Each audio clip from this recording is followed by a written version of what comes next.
Welcome to Through the Wire. Through the wire. The boys are back in town. Without one. Town. Three-man weaving it today.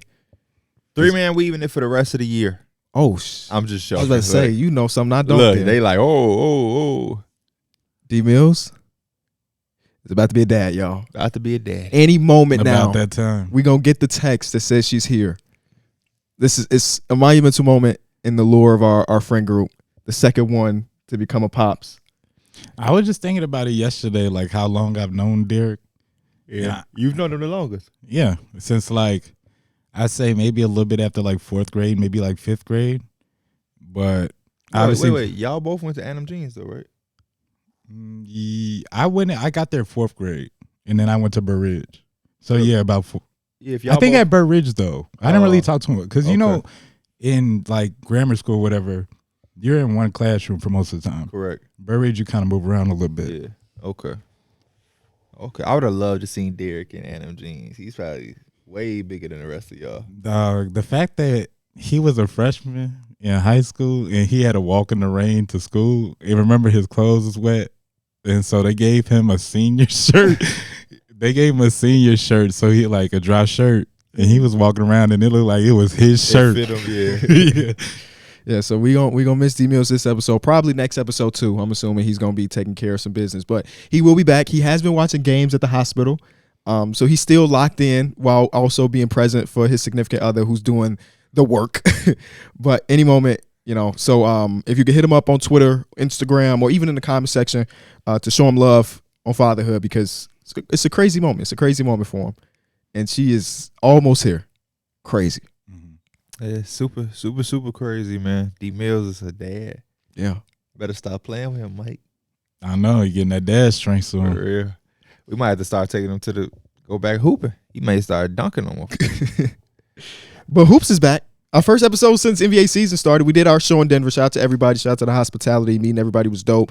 We got to go to the season opener between your Lakers and the Denver Nuggets, which was dope. Probably the best basketball atmosphere I've ever been in.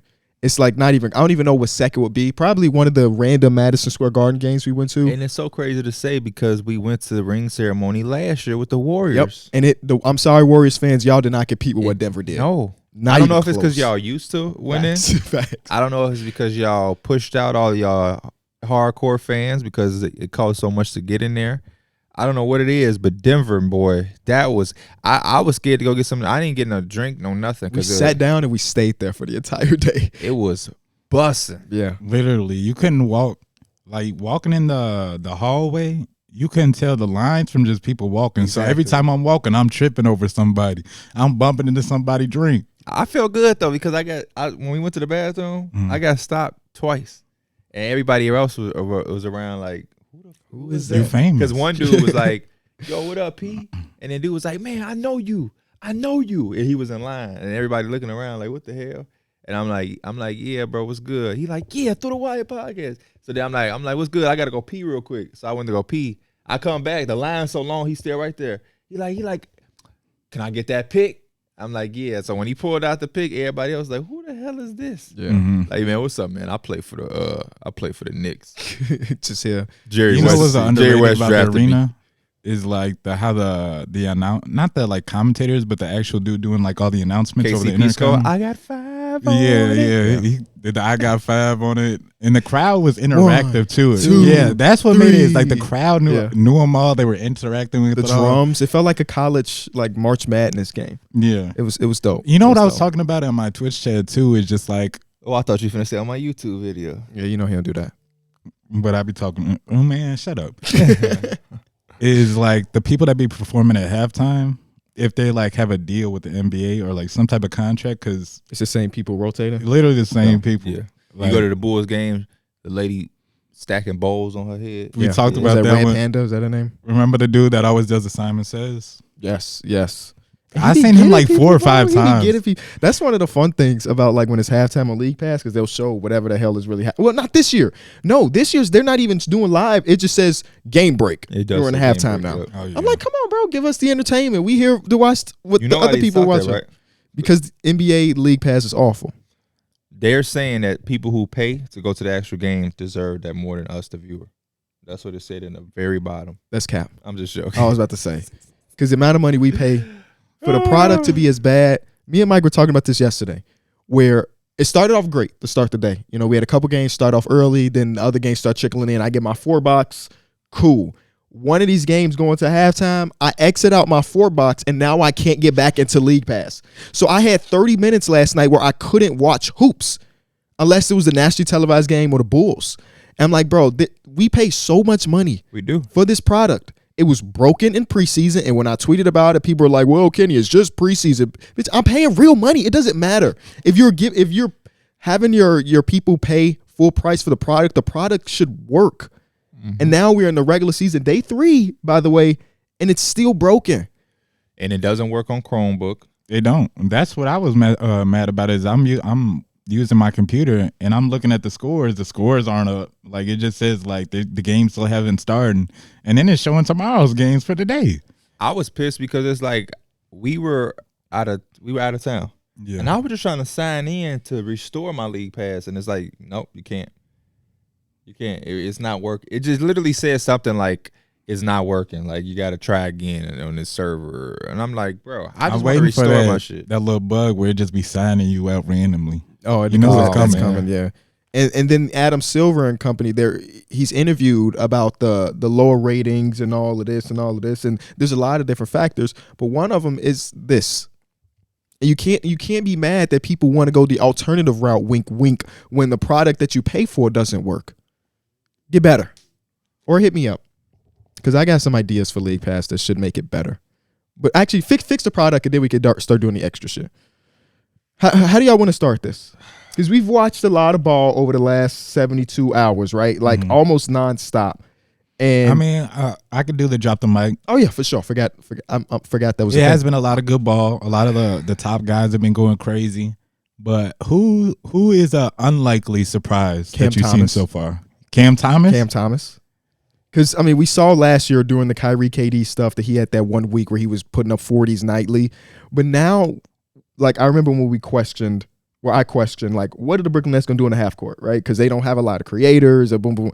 It's really just give Cam the ball and get the hell out of the He way. gonna get you a bucket for sure. He's averaging, 34 points per game through 2. They've been in 2 really close games. Last night, they just lost to Luka Doncic, who was a superhero yesterday. He's been super surprising because we know he can get a bucket. But now he's basically carrying the entire offensive load for that team right now. Yeah, I'm just ready to see it for 15 games. Yeah. Because we've seen him go on little stretches. But yeah, Cam Thomas has definitely been surprising as hell. Derek Lively was one in that first game. Derek I was Lively was definitely big. not expecting that.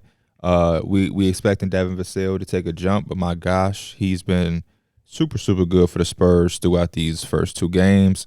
I got disappointments more than doing that. That's why I'm over here so tired because Tell me a disappointment then. I'm so frustrated. It's gonna get into what we do. Okay. I'm trying to think of some other people that have been stellar. Isaac Okoro. In that first game, Isaac Okoro had 18 points. I know everybody talked about Max Strus having 27 and making 7-3. Isaac Okoro had 18. I think he hit 2 threes. He had a big and one. I'm like, bro, if Isaac Okoro giving you 18 points. You looking good. In game 2, he had the first 9 for the team. I don't know what he finished with. Let's see what he finished with. Yesterday was one of my closest I feel like a lot of them friends, shot B-Day, back so because I some think of Max Strus had like maybe 9. Well, and he Donovan shot- Mitchell had 40 of them. Yeah, it was Donovan Mitchell. It's been Donovan Mitchell doing his thing really. This 2 games. Lou I don't Dort like has this looked too. really When I go good. check the game, you don't have to start the game. Yeah, Yeah, true. bro. True. Yeah, There's got to be an that's option to why turn that off. I was looking at my phone. I was looking at one of the box scores. I was just spamming the little volume down button so it just didn't happen. He had 10 and 7, Isaac Okoro. Okay. Mobley So had he 14 started off and with the 15. first 9 points and ended with 10. Caris LeVert had 17. Yeah.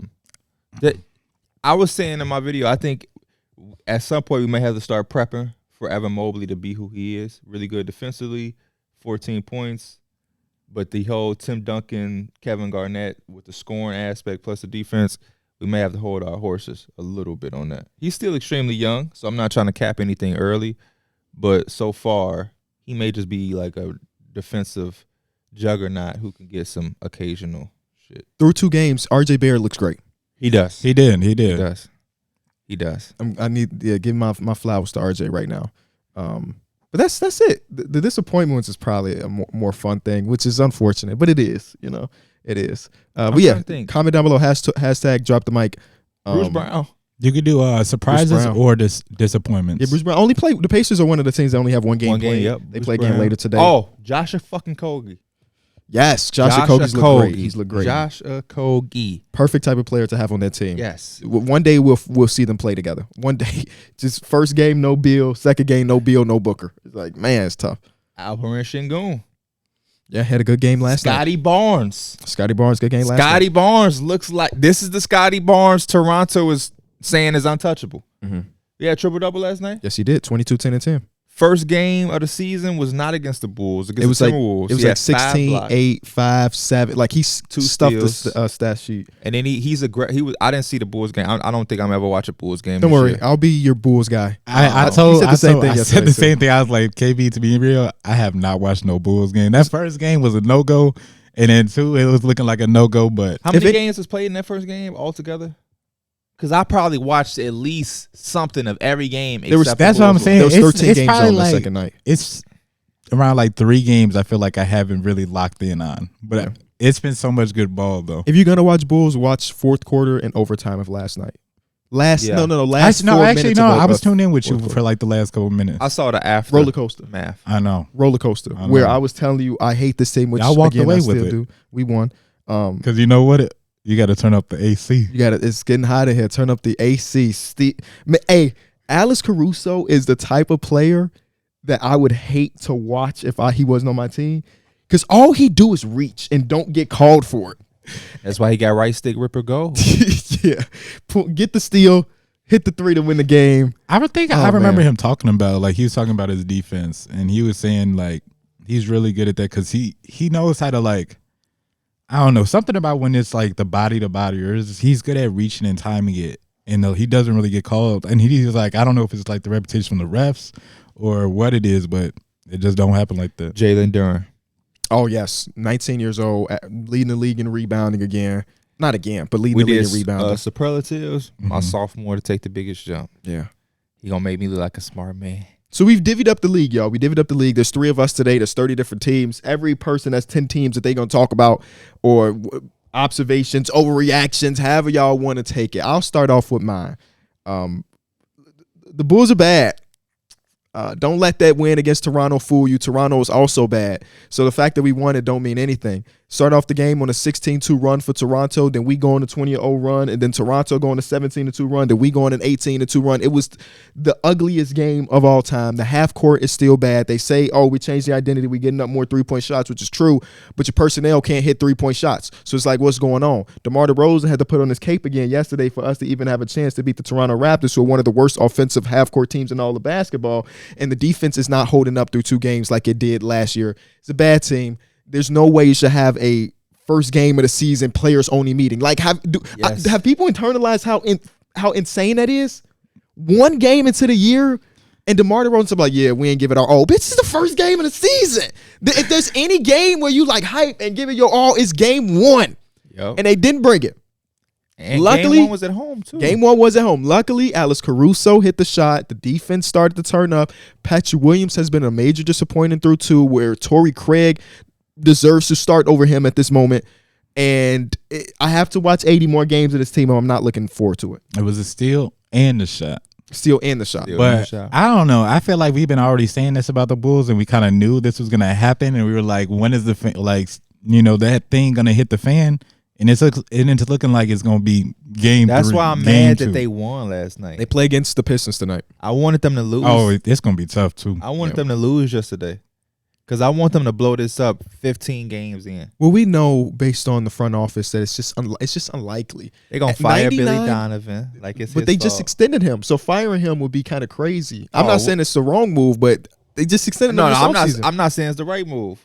I just know how this goes. Yeah. If you're having a players meeting, I did my first impression of every team on YouTube.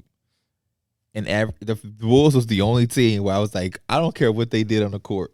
The fact that they had a meeting after game 1, they just had training camp and preseason, and they bonding. This one, every team feel like they go win the championship. And here they go, man, no, that was your fault. Get back on D. Yeah. Coach Donovan, leave. Let us handle this. So that was weird. But I like to see the atmosphere yesterday when I was watching the highlights. Alex Caruso, a menace, diving on the ball. So he got corner specialist, right stick ripper. He got what's the one where you can get all the loose balls? Hustler. Oh, Workhorse. Hall of There you Fame. go. Workhorse. He just out here bad. That's why he badged up on 2K. When I draft him, you know how everybody got their guy? He usually be all of my teams. I ain't got him this time. You just can't get him by year 2. He's awful. He does decline. He declines He does crazy decline. amount. For whatever reason. Things will be better once James Harden is in a Bulls jersey. Patrick Williams has looked like He just has a negative feel for the game, and that's just one of the things that you need. You need. You just need it. I feel like it's a little bit of the opposite though. You cannot have as much of like the tools and athleticism, but the feel for the game can help you out and to make you a better player. But the opposite Kyle end, Anderson. it just hurts you a little bit. Yeah, when you don't have a feel for the game, it's hard for you to play real minutes or be an impactful NBA player if there's 3 seconds on the clock and you get the ball and you looking around like somebody saved me. Where Has he still been getting called for those travel calls? no, not yet this year, but he's still traveling. I was gonna say, do they call it though? He's still doing it. Okay, yeah, But they gonna catch on. this is what there's okay, and this is going to be the end of our Bulls talk because they're not good enough for us to warrant 30 minutes. There was a possession early in the game yesterday where the Toronto Raptors started off on an 8-0 run. Fast break opportunity, Patrick Williams trailing. He gets the ball at the three-point shot. Again, he's a 40% three-point shooter. He doesn't pull the shot. Instead, he puts the ball on the floor and turns it over. Okay, it's cool. Very next possession. Very, very next possession. He thinks that he has to prove it now, so he takes a contested three where he had like he did the opposite on both possessions. Backwards. And it's like Torrey Craig getting the game. You know, and Torrey Craig was important. And Torrey Craig said he's going to push Pat. We need it. But boy, does he not look good. Zach LaVine looks injured again. Yesterday, he was playing with a thing on his back or like warming up with a hot pad or a heating pad on his back. Does not look good through 2 games. I'm assuming it's because of that. damn. Yeah. What the season just started, Zach? Yeah. Shit. That's it. Okay, whose team is next? Because that's all for the Bulls. I'll go next for my team. I'll go with the Knicks. I feel good. I'm happy.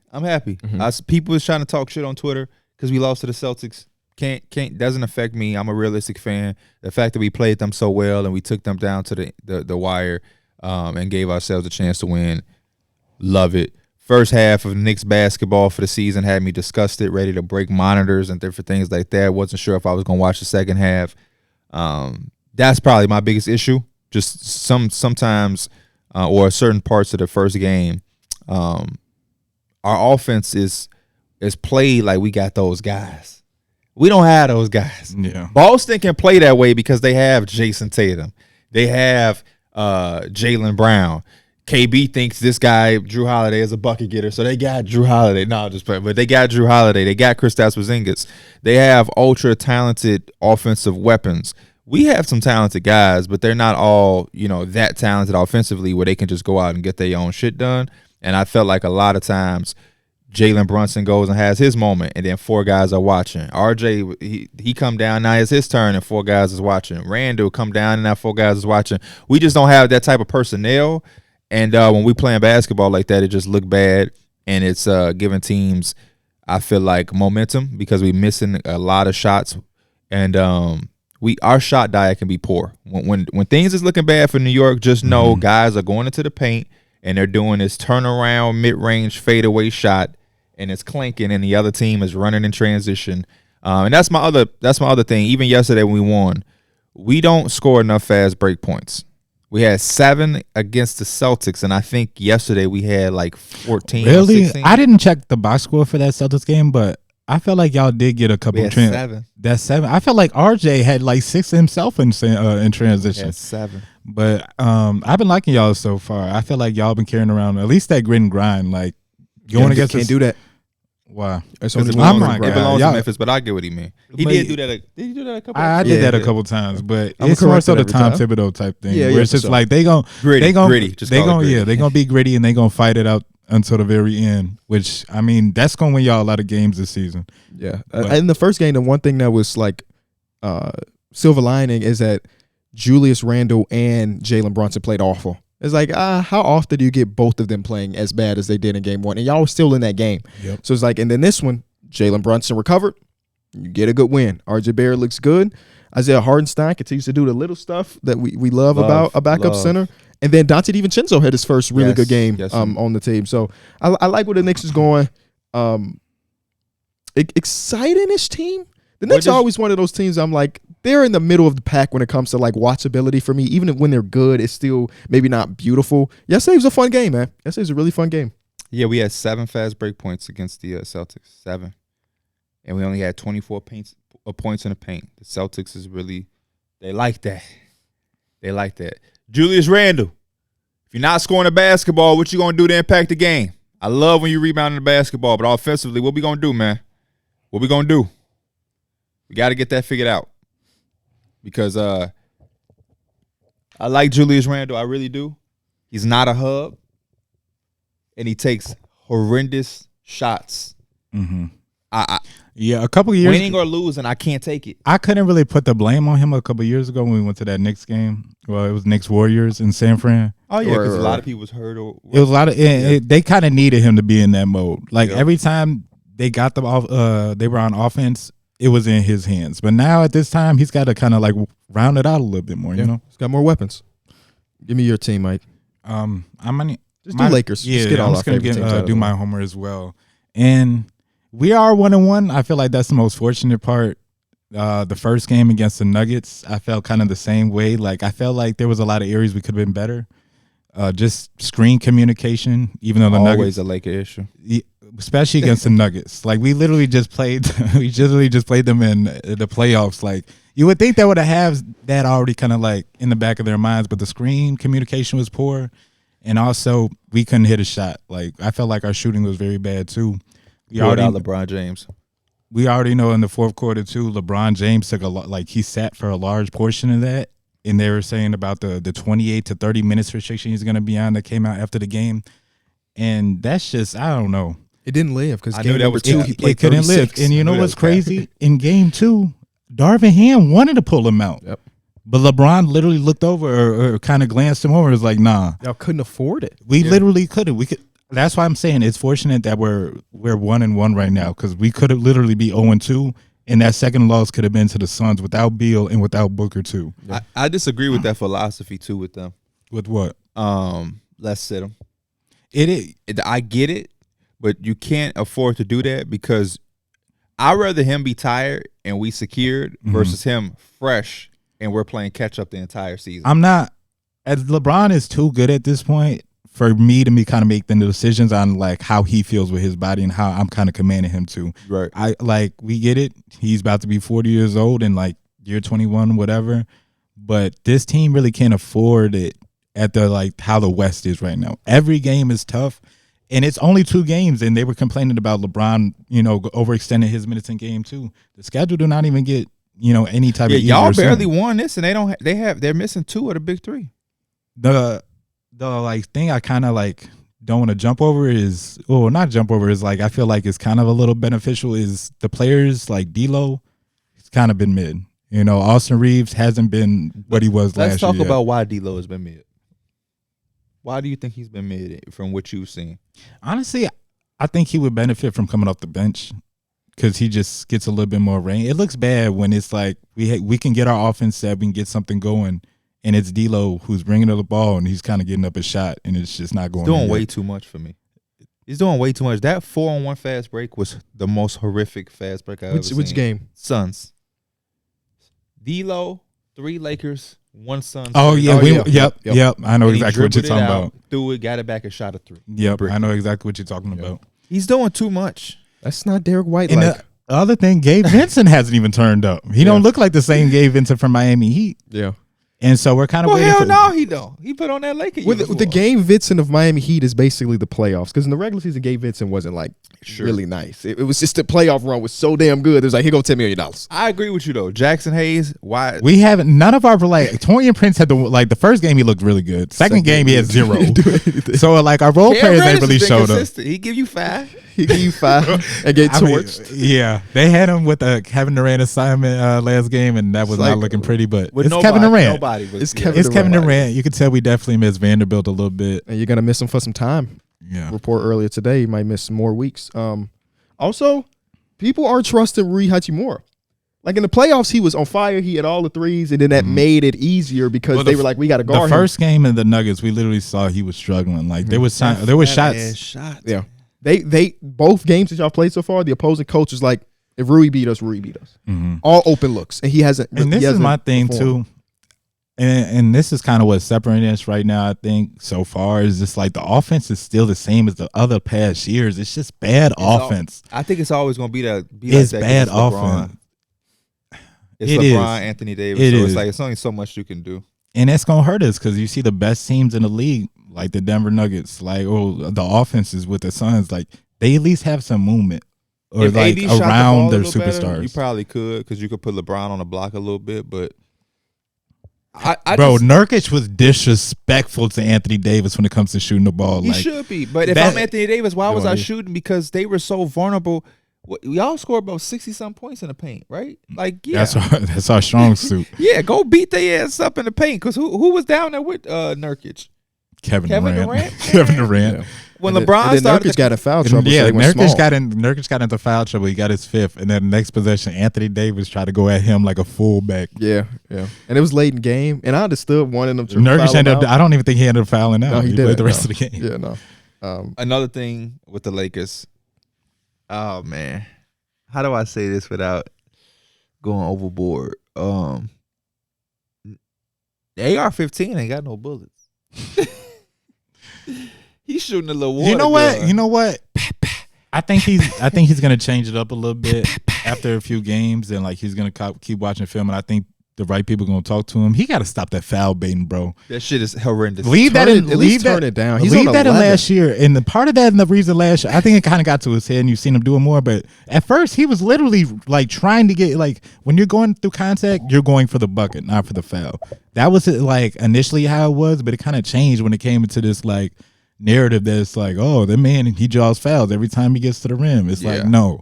They're not gonna call it every time, bro. Like you got to go in and think the finish. I was vouched for him hard, man. I wanted them to give him his money, give him a bigger role. I thought he was gonna be a big bridge gapper with LeBron and Anthony Davis, and you have him and D'Lo. I felt like they rounded that out. Did y'all see that clip? I've been disappointed. I didn't see it like in real time. When LeBron said he can run point. Yeah. I seen Did y'all see what game that was? That was the first game. That was the first game when he's like, yeah, I can run with AR, TP. He has a reminder. He said reminder. I can run point guard. You know I run point guard, right?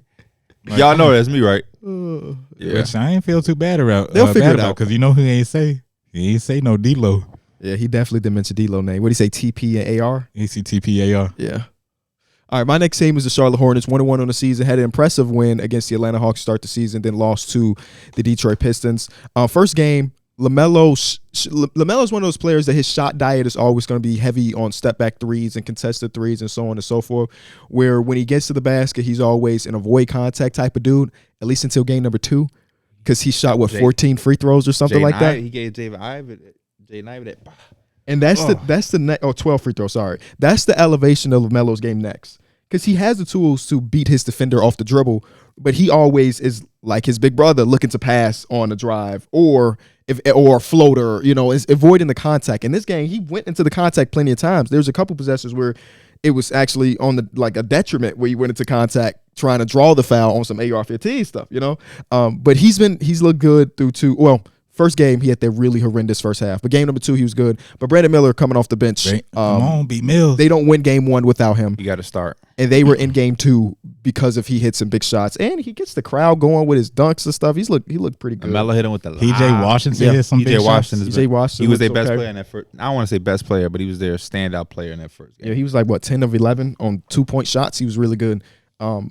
I'm enjoying watching them play more than I anticipated. Same. Through 2 games. So I might be in the hive. Mm-hmm. Is what it would be called because they're Hornets. Yeah, I can see the thing with LaMelo too. I always think about how when you're younger about how you play and how your play style is, and for like a majority of the time, like he was one of those smaller guys playing with like Lonzo and LiAngelo, and he was kind of getting those half court shots and doing all that crazy stuff. He ended up being the tallest one, so I feel like he's still kind of like growing into adjusting, that. Yeah. from all that finesse. That's all I got for the Because he's one of them players too. When he goes to the rim, he's like 6'8". He does a lot of that stuff that Austin Reeves was doing, where it's like he double clutching, around the double clutching. Like, But I saw Jaden Ivey try to press him, and he dragged his ass. My favorite thing about LaMelo is I don't think I've seen a point guard that goes for more tip dunks than him. I just like his accessory game. Bro got the sleeve, the two big things. the 4-letter word. What's that 4-letter word? Y'all know how to drown some shit on Twitter, boy. like literally make me like just hate shit. What's your next? I love LeVar Ball too. He was doing his Vlad interview shit. He like, and LaMelo manager, I don't trust his raggedy ass. He's stealing money. He robbed my son blind. I'm dead. yeah. My next team was the Hawks. The Hawks, oh boy. The Hawks are 0-2. They lost to a really good Knicks team yesterday, but the first game of the season, they lost to a team that was playing Teo Maledon, no disrespect, brother. No disrespect at all. But talent for talent, I thought that the Hawks were better than the Hornets. And this is the Hawks. This is the team I was buying into because I felt new year, new Hawks. Quinn Snyder, first full year. You got team chemistry. They just don't look good. They inconsistent. Trae Young can't make a shot. DeJounte Murray, I kind of feel like it's just there. Yeah, I don't really feel like I'm getting the DeJounte Murray that you traded for where you see him in San Antonio. 3 first-round picks. DeAndre Hunter had a shit game first game. Yesterday he's making shots. Jalen Johnson has been the most consistent and standout thing for this team thus far in 2 games. I love to see it. Against the Knicks, he was explosive than a mother. Woo-hoo. This team need changes, man. Y'all want to see an overreaction? I'm out. I'm done. You're done. Do 2 games. I'm done. Remember you asked us your second team this year? I said Atlanta Hawks. I'm done.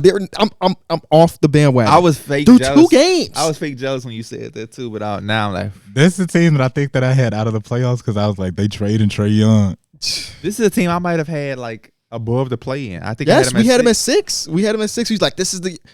They look exactly the same as last year. Where did the offseason go? John Collins got to win. They cannot scapegoat John Collins. They cannot scapegoat Nate McMillan, Lloyd Pierce. They have an expensive ass coach in Quinn Snyder, and the team looks exactly the same. One of the reasons on the second half of the season last year where I was like amped up about this team is because how often can you see a guy come in as the head coach through game 60 and be like he gonna be able to incorporate his team? No, he needs a full off season. He got the full off season, and through 2 games it looks exactly the same, and I'm pissed. Trae Young looks bad. He's not. He has through 2 games. Is it just the shot though? Like you think it would be a little bit better, obviously, if he hits his shots, but his shot just looked like it was short through 2 games, Mike. You know how players can have a bad game, but maybe not hurting the team. Trae Young is actively hurting the team through 2 games. Missed shots, yeah. No, not even just when you also on the other side of the ball. PJ Washington dunked him.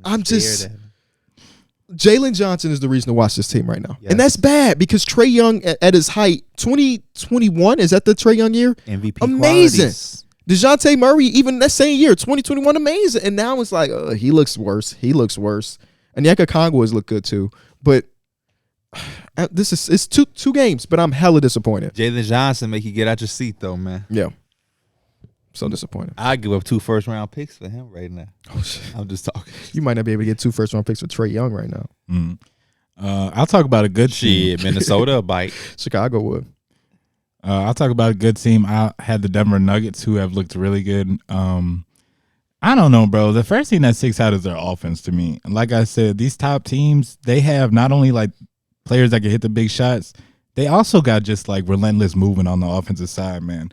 How many times I've seen Jokic just do dribble handoffs, and it's not just with Jamal Murray no more. It's with everybody. And they're just getting nothing but good pull-up looks and all that type of stuff. And if you help at all, we kicking it back to Jokic. And they just been doing like KCP has been amazing. Aaron Gordon is running more of like the point guard spot too. Like that's how much action they have going on. I was about to say Michael Porter Jr. He good for his rebounds so far through 2 games. He's been doing Michael Porter Jr. things. So much last night. I didn't want to leave out Peyton Watson, who is like they were like who's replacing Bruce Brown. Is so far has been like Christian Brown, like we thought, and then also Peyton Watson has been really good for them too. So they're looking like Reggie Jackson. Reggie Jackson's look good, bro. Yes, He bro. really is. Well, Jackson. the Man. accessory king is what they call him. Y'all saying he made LeBron fall? He stepped all on that That foot. shit We were is at the crazy. game. Why does Twitter do We were that? literally at the game. Why does Twitter do that? I The don't crowd know. was going crazy, bro. He Yes. stepped all up on that man's foot. Yeah. But he hit the shot. He did though. When I think about the Nuggets, the word that everybody is using for all of these other teams, like the Bulls, was continuity. They have that to the apex. Like this team, they're the reigning champs, and they still should be considered the best team in the league because everything fits together like a glove, bro. It's like KCP with his off-ball scoring ability, shooting in transition, plus his defense. Jamal Murray not only is a good pick and roll partner for Jokic or just a two-man game, he's a good silencer. And whenever you have a star, you have a silencer. But to have your co-star be a silencer too, like, and what I mean by that is like Grizzlies going a little run last night. Jamal Murray hits that shot to stop the momentum. He did that against the Lakers 1,000 times. I put that in my notes. I said the Grizzlies because they finally took the lead. I think they were up by 1. If we talking about the same spot, I think it was either Jamal Murray hit one and then Jokic hit one. Or they hit it like in a back-to-back sequence. It was like, those are my top guys right there. Yeah, you that know, reminds me of plays. LeBron and Kyrie. Yeah, when your co-star can silence the crowd as well. And Aaron Gordon and MPJ. MPJ, he's a career 40% shooter. He's gonna start making shots. right. But when they do that action where Aaron Gordon is setting him like a down screen, and then the two people who are guarding that action has to focus on MPJ, and then Aaron Gordon can slip for a lob or dunk. How do you stop that? I don't know. Their team is literally like a well-oiled machine. Like it ensembles Jokic. You know what I'm saying?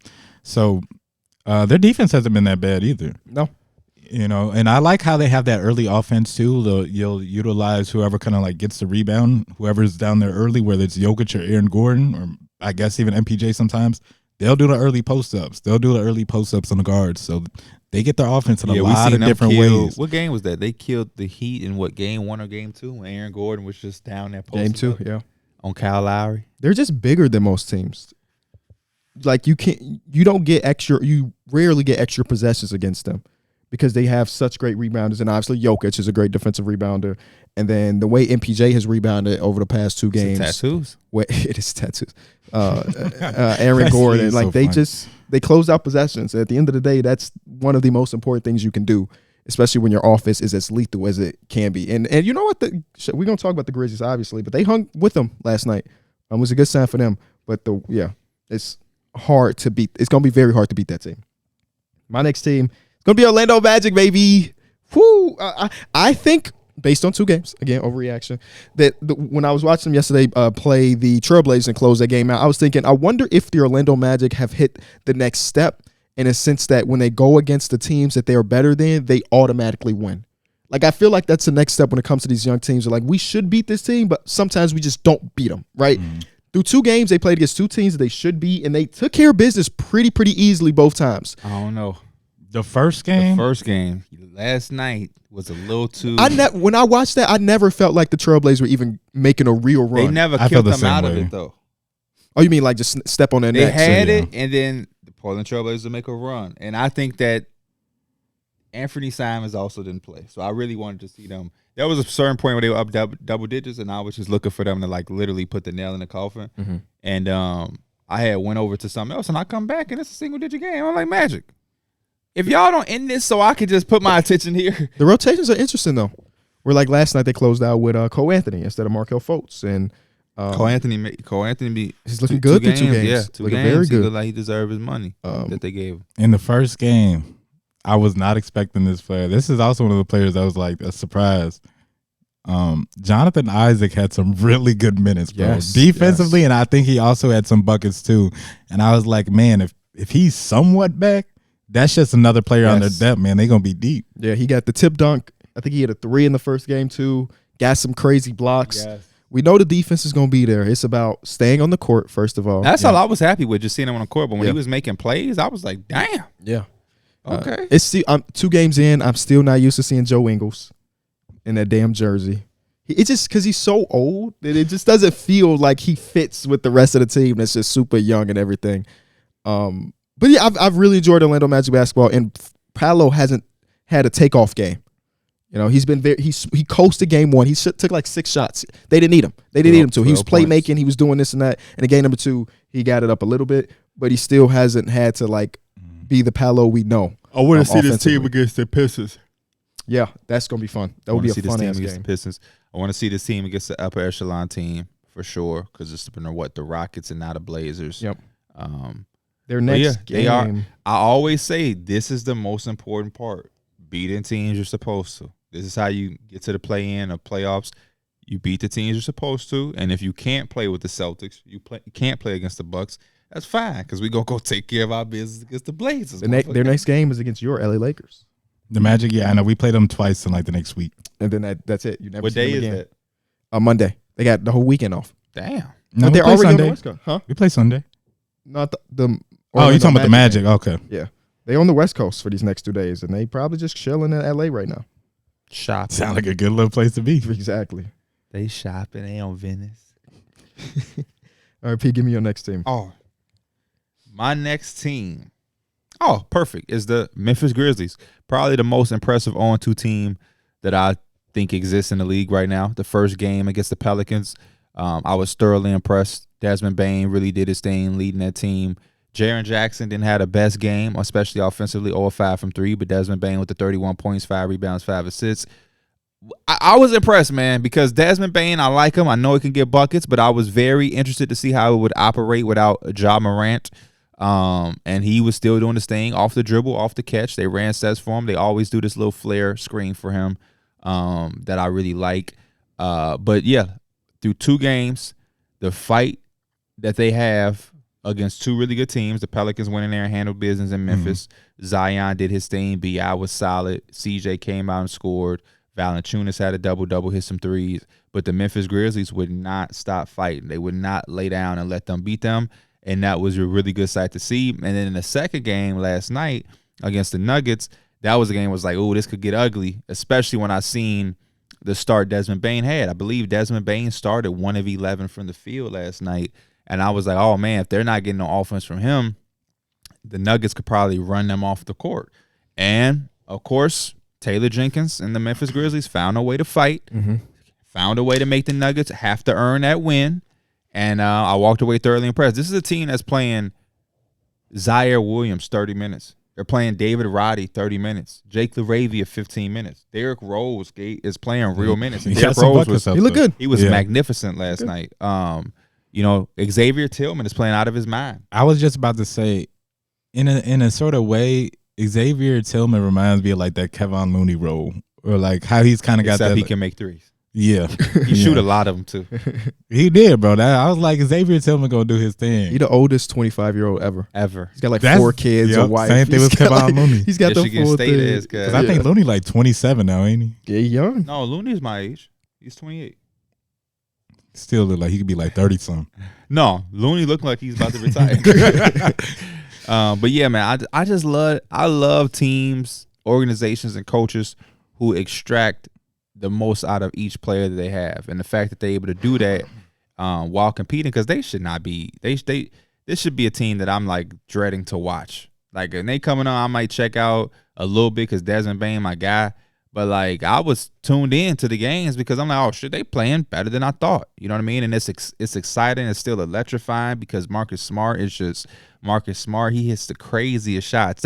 It's crazy that a guy identity is the like Marcus Smart will take a shot and you're like, what are you doing? And they go in. It's like, oh yeah, fault. Good shot, boy. Let me shut up. Hey, do your thing, boy. keep hooping. So yeah, and to see Derrick Rose last night do his thing, that was real good.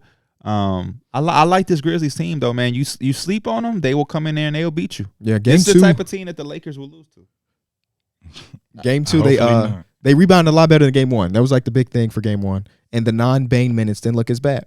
Yeah, it's all about getting slightly better every day. And though they're 0-2, they got 23 more games until Superman comes back. Or they're not. That was glazing. Their Superman comes back. Yeah, this team. If I'm the NBA, if I'm the West, we're burying this team. Do not let this team straddle around 500. You want this team to be 7 games below 500. They 25 games without Ja. You want this team to be 7 and 18. You gotta take care of business. You know what I'm saying? Do not let this team be Don't let them be 12 and 13. Don't let them be 13 and 12, 15 and 10. Don't let it happen, man. Don't let it happen. I agree. There's some good. I think there's another 0-2 team that I felt like has been playing pretty solid. They're not on my list. I didn't have them.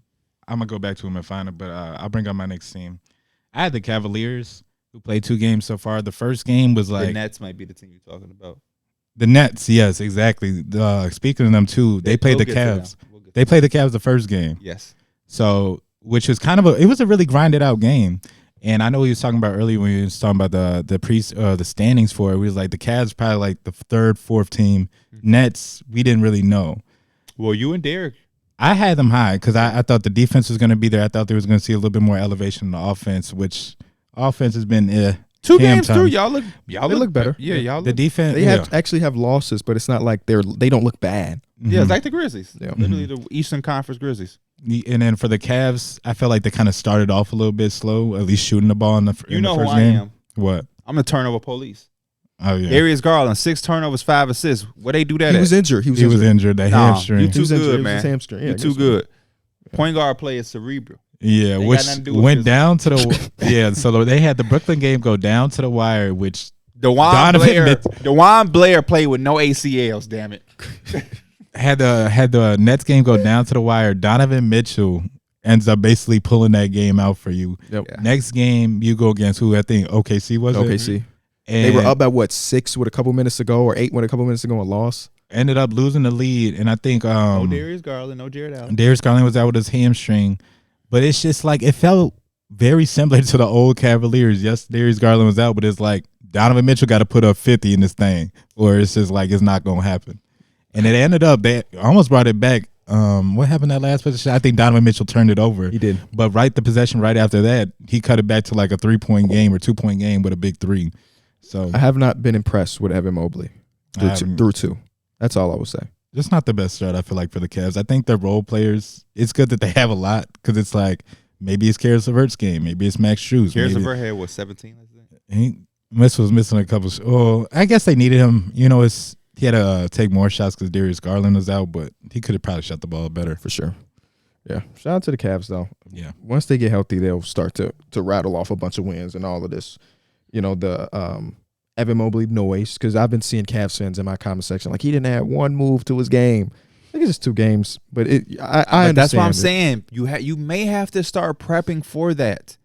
Sometimes that's like, I don't know. Fans think that this is 2K. Like there is no progression's not linear. Yeah, there's no potential attribute. Like we are for sure. You know, on 2K to have 87 potential. That means he's going to be an 87 at some point in this game. Some point he's going to reach the 87. That don't happen in real life. I'm sorry. I still believe Evan. As a Knick, they should believe because he's young as hell. But as a Knick fan, I feel like I got super comfortable with RJ when I was like, this may be who he is. If I stop projecting this other potential stuff, I won't feel disappointed because I'm just like, this is who he is. This is what he's going to give me. Expect this. And when he doesn't give you this, then be disappointed. But to just expect some jump from, RJ is going to be an all-star. He's going to be 23 points per game. Like, he's going to shoot 40% from 3 again. That's when you just walk around ready to cut your head off because now you just got these expectations that probably just don't exist realistically. I like Evan Mobley. He can come play for the Knicks tomorrow if y'all don't want him.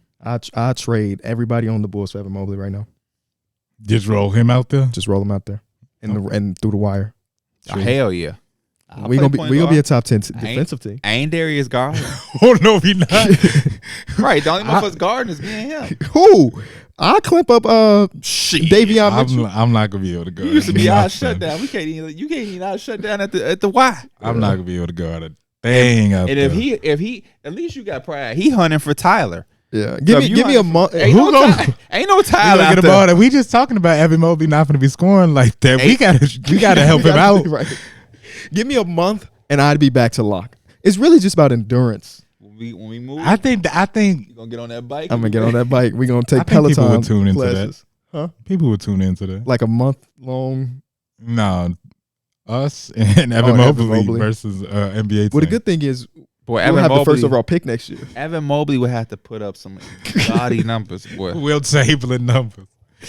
They're sending Because 4 people. I know my NBA 3. I know that shit. I know I'm a 29% shooter. I ain't even gonna lie. I'm fucking. And you gonna be tired. I'm gonna be 18. They 12%. gonna be like how they on trade. That's how they gonna be on me. Because I'm gonna be shooting. I'm never gonna stop shooting them either. I'm gonna shoot 12%, but I'm gonna get them I'm up. gonna be 2 or 12 from 3. Let's get the rebound. And I'm gonna do the Kelly Oubre every one I make. I'm finna hit the Lance guitar or ukulele. Darrick and Evan Mobley front courts. Mike Hurd for 3 cuts the lead down to 47. Like, yeah, we being in generous at that. And I'm gonna Maybe be in cocky in the first. post interview. Yeah, they just lucky right now. I mean, my big fella just had a baby. My next team's gonna be the Milwaukee Bucks. Hey, Got a win the other night. Man. They did not run it often, but when they did do that Dame Giannis pick and roll, so what could you? Nothing could be ain't done. really much you could do. There's a clip that went viral. That this is one thing I got to get better at when I watch the game is that I don't in the moment because I'm trying to watch so many different games at the same time. I don't notice trends throughout the game until after.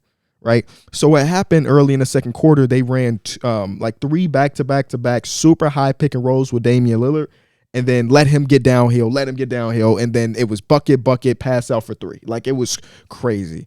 And then if they're starting to do that more regularly, especially when it matters the most come postseason, it's like, what do you do with this team? You know, we got a lot of Giannis jump shots. Trying to fill out the league a little bit, see what can happen. But it was as dominating a 2-man game as we expected, and that's game 1. Bro, wait till we get to game 83 where it matters. Damian Lillard, like I was really looking to see how he was gonna come out because we know he can always put up the points, but it's like when you're on a new team, especially on a really good team, you want to kind of like slowly incorporate yourself in. And I feel like he was like that for the first couple of minutes, but once he hit that first 3, he just started letting it fly, man. Yeah. What did he get? 2 4-point play? Or no, he had 1 4. Did they count the second one? Yeah. It took him a while, but they eventually counted it, I believe, and he shot the free throws, right? And I know he got the 1 for sure. I just know they took a minute for it. I think I might have glanced over. I don't remember they got the second or not, but he was shooting the ball crazy, and then eventually started getting downhill, and they could not stop. And it was like, that's what we imagined when we was like Damian Lillard and Giannis on the same team. they don't play tonight. They play tomorrow against the Hawks. Oh my God, Hawks are going to start off 0-3. I had Jalen Chris Johnson Middleton in a finna go parlay. I had Chris Middleton in a parlay. 16 He minutes. plays 16 minutes. Literally, I think he barely didn't even play the second half. Yeah. That's what y'all get. Any people that I love who are betting, I don't feel sorry for y'all when y'all lose. Stop doing parlays. Live betting is the way to go. You can feel it out. But no, the upside of a parlay is just too enticing. You tell me I $10 could turn to 5,000. Yeah. Yesterday, I tailed Mason's parlay. It was Ben Simmons 10 rebounds. He got 10. But it was Derek Lively 10. He did not get to 10. 2 rebounds. Right. But that $10 would have been 700. Live betting, you can't combine it. So it's like just this one here, this one there. Yeah. And it requires too much like effort at the end of the day. I set that parlay for Ben Simmons and Lively at 2 p.m. Yeah. Didn't have to worry about it for the rest of I the usually night. do it like an hour before the game. Money does require effort. I don't know, man. I was at that Lakers Nuggets game sitting there getting to it. Straight 300. It also changes like the way you watch the game when you bet. It does. I know, because I was super mad at Chris Middleton. Like, it's his fault that he's sitting out. Like, he's just trying to get back. He's just trying to get a slow return from being injured, man. Yeah. Y'all know what I love? What? I love self-awareness from players. Malik Beasley is trying to take on that role for the Bucks. Of like, this is a championship team. I'm going to defend, and I'm going to make corner shots. And for seeing him with the Lakers, try to beat that with the Bucks, I just like it. I salute it. I just laugh at that. If you play a prominent role on a championship team, the trajectory of your career can change. Yeah. So it's like he just has an opportunity and he's trying to take advantage of it. I just salute it. I don't know how it's going to go, but Yeah. Yeah, that's why I said I just laugh at that because I was really hyping when we got him, and he was getting looks. He was just missing, and like the defense wasn't there at all. So he kind of fell out the rotation, and I've been watching him on the Bucks, and it's like we needed that. Like he legit might be resigned here if he was still doing that. Yeah. Yeah. Shout out to the Bucks, man. It's gonna be a fun, good season for them. if it's starting off this good. Brook Lopez is going to be super important, though, because through game one, he was not being guarded. So he just got to continue his high volume, good percentage 3-point shooting, and the team is going to be as lethal as any team. Mm-hmm. It's on me. On P. My next team is the 0-2 team. The Houston Rockets. Yeah. Houston Rockets lost the first game By 1 million. by 30 to the Orlando Magic. I can't say it enough. 6-man show. Luke, John, much love to y'all. The Magic aren't at the point where they should be beating you by 30. I was excited for that game. I was like, okay, let's see which team is going to be better. Kind of got an idea through 2 games. So that happened. And then they played against the Spurs. They were winning, and somehow they let the Spurs beat them on the road last night. That was disappointing. My thing with the Rockets is they got to figure some things out. Number one, Şengün through 2 games is their best player. Yeah. He's their hub. He's their best player. When he is involved, they have a higher chance of having a successful offensive play. Second, Jalen Green, Jabari Smith, I get it. They are projected. They have potential. You want them to be certain guys. They're not there yet, though. So they have to figure out how to cut out some of those superstar-esque shots that they take and get some easier ones. I believe in the first game against the Magic, both of those young gentlemen, only baskets were layups and dunks. Every jump shot they missed. Yesterday, Jabari hit a 3 and a couple mid-range shots, I believe. Jalen Green hit a couple mid-range shots. But just the type of shots that they take, they're very, tough shots that you can get at any time. These are superstar shots. They're taking shots that Devin Booker could take. It's like, y'all not there yet. Bro, and on top of that, I'm just going to cut into it real quick. Devin Booker, watching him, he gets so many easy baskets. Thank you. Bro, Devin Booker, one of the best scorers in the league. He will get as many easy baskets because it's just, why not? Name me a great scorer in the history of NBA who didn't get easy buckets. Doesn't exist. It doesn't exist. Because you're not going to average 30 and half court, mid-range, one-legged, one dribble pull-up shots. The name of the game is to get the layups, free throws, and then when you have to get the tough shots occasionally, but theoretically, you may only hit 3 of those tough-ass shots. That's my knack with Julius Randle. It's like, bro, you're going to really try to take 8 turnaround mid-range fadeaways? Like, that's not a sustainable shot unless you're Kevin Durant. So And there's only one. Only one. Kevin Durant. That's really been my thing. Yesterday they played better because I felt like Fred VanVleet was like, good game. I'm here. Even though he had a couple moments where he felt like he was shooting him out of it, but that's a Freddie experience. He also made one of those shots where it was like, oh, they needed that. Yep. They was like down 5 and he hit the 3 and it was like, oh shit, okay. Dillon Brooks looked pretty good through yesterday too. I think they're going to have to lean on them a little bit more because it felt like we had to add them, but we are expecting these big jumps. I think it's just like you got to ease those guys into it. Amen Thompson shot 1 of 7 from 3 in the first game. Yeah. Why and is he it's shooting just like 7 with so many new people, like consistency and continuity is one of the I feel like biggest things I think teams miss out on sometimes when it's just like you have so many additions. It takes time to get gelled out. So I feel I was expecting them to be a little bit better. It was disappointing that they ended up losing that Spurs game. The Magic game's kind of like whatever, but they're not starting off that good, bro. No. Yeah, the Thompson twins, both of them offensively have not. I mean, nobody expected them to come in and be Kobe, right? For sure. We expected them to kind of struggle at the NBA level offensively. I was just looking for shit that makes sense. Like Amen Thompson, both of them, but especially Amen, when he gets to that he had a terrible turnover, bro. He did a move against the Magic where he dunked the ball. I was like, bro, that's your shit right there. Why are you taking them threes when you literally downhill? I just feel like certain guys, when you shoot, you're bailing the team out. Yes. Joel Embiid, when you were shooting in that game, which I'm going to talk about your ass, you were bailing them out. Joel Embiid, 0 offensive rebounds because you're never by the rim. Giannis, you're bailing. Yo, if I ever in my life guard Giannis and he take a shot, I might do the fucking Dougie up the court. That's what I was saying, You got to get back up. I might get. When he was like the numbers going down on the shots or whatever, like it don't seem like you take no more, but you bail the defense out, bro. Yeah. Bail him out, bro. I would love if he taking that shot. And I feel like that just a lot of the young guys on the Rockets are like that. And I believe if I had any guess, Ime is telling them the same thing that I would tell them, which is like, look, I know everybody want to score, get points. They just have a lot of guys in that locker room that want to be like that. it will come if they lock up. If they take that initiative on defense to really grind it out, they can cause turnovers and run. This team has athleticism. They have length. They have size. Like, this team could just be paced and just going.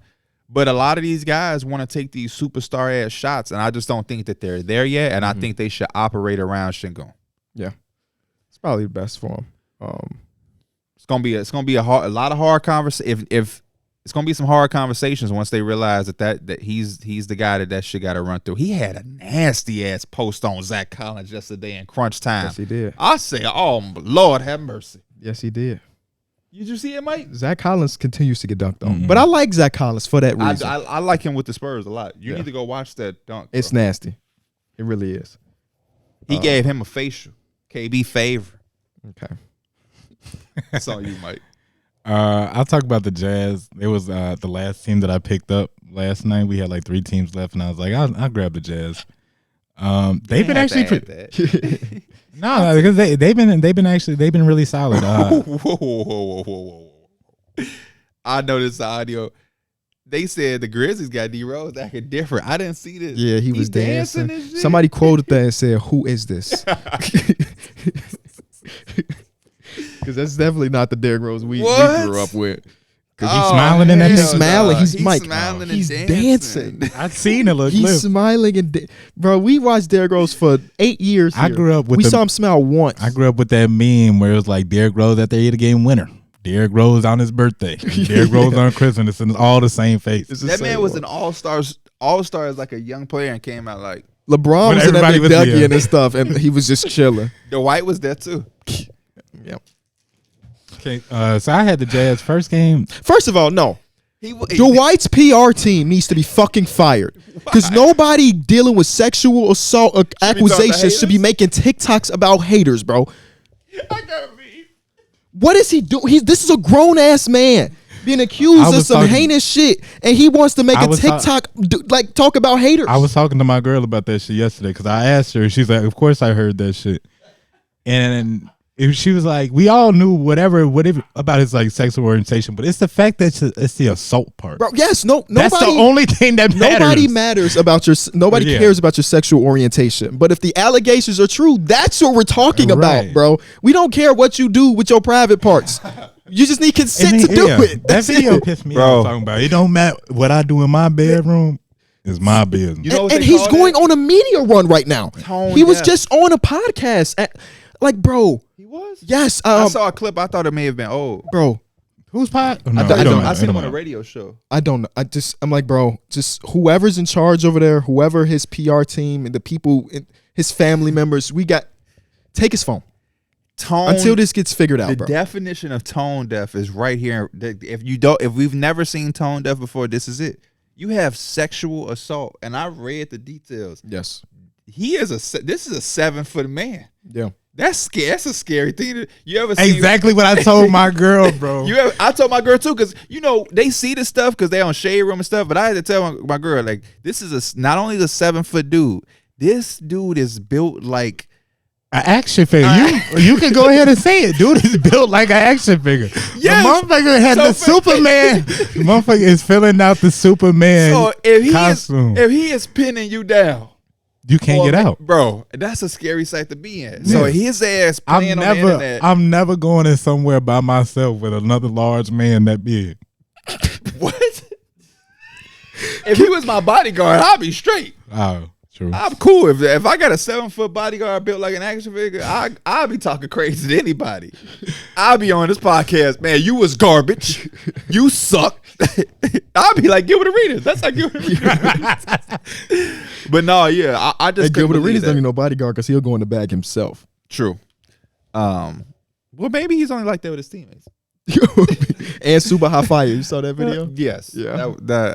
Gilbert Arenas is out here trying to cross over. He's a social media guy now. No longer just a hooper. But yeah, I saw that on social media, and it was just like the haters, and somebody's like, bro, calling sexual allegations people who like reacted to that haters is crazy. Ridiculous. But yeah, I had to tell my girl the same thing. Like, this dude is 7 foot, built like an action figure. Yeah, he's crazy. He is crazy. It's none of my business. Dwight Howard, I don't care what you're doing and how you're doing it. But that shit that I read was sick, whether it was a man or a woman. Yep. Anyway, it's on you, Mike. Yeah, Mike was giving. Yeah, I have the Jazz. Oh, Jazz, right? And he used to play for your team. He ain't never played for my team. I know that. I said that in the Discord. I was like, this motherfucker just won a championship with us too, bro. On social media, talking about which album y'all like better. He had his phases of his career as his album. The one with y'all was called 39. That shit is The beyond comeback. corny, bro. Let me finally get to the Jazz. Yeah. First game against the Kings, I honestly didn't really tune in too much. It was like a whatever type of game. Here it is. They were running the zone, and Harrison Barnes hit 7 threes in the first quarter. Or first. Hey, half. mind you, Kings doing the Kings the thing. same reason how we just got on the Dwight Howard ass. 2K. We on your ass like a diaper. Harrison Barnes got 0 badges. Oh my, yeah. Montrezl Harrell just got released. He got 11 badges. Something ain't adding up. All right, no disrespect, Montrez. Get well soon. Harrison, yes. Shout out to them. They letting him rehab while he released or whatever. But Harrison Barnes should not have 0 badges. I probably would. That's a fact. I just traded him because he got 0 badges. First game, it wasn't. I feel like too much to it. 33-year-old. Last night's game, I think, was really like the game you want to look at against the Clippers. Yes. The Larry 7-footers, bro. Yes. The size, it just hurt the Clippers. You know, they had Kelly Olynyk in there making big shots. John Collins getting offensive rebounds. Double, right?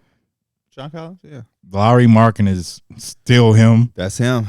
And it really came down to, I feel like, the last couple possessions, and their defense looked good. Jordan Clarkson was playing really good defense on Kawhi Leonard. Yes. There was the last possession is hilarious when you rewatch it. Kawhi wasted way too much time to get a shot up. They get the rebound. Russ looks Nicholas Batum dead in his eyeballs. You know what he do? Wide open and takes a pull up, turn around, mid range jump That's the shot. type of shots that Nick Batum be making too. Did y'all see Kawhi's reaction? No. He literally dropped to the floor in agony. Bro, Well, that's his fault. bro, please. Whenever you gotta, I don't want to play with nobody. I gotta throw the ball to. They throw it to me, and I gotta throw it right back. That means you ain't got. Well, I take that back because Luka did that and hit a one-handed bank 3. Yeah.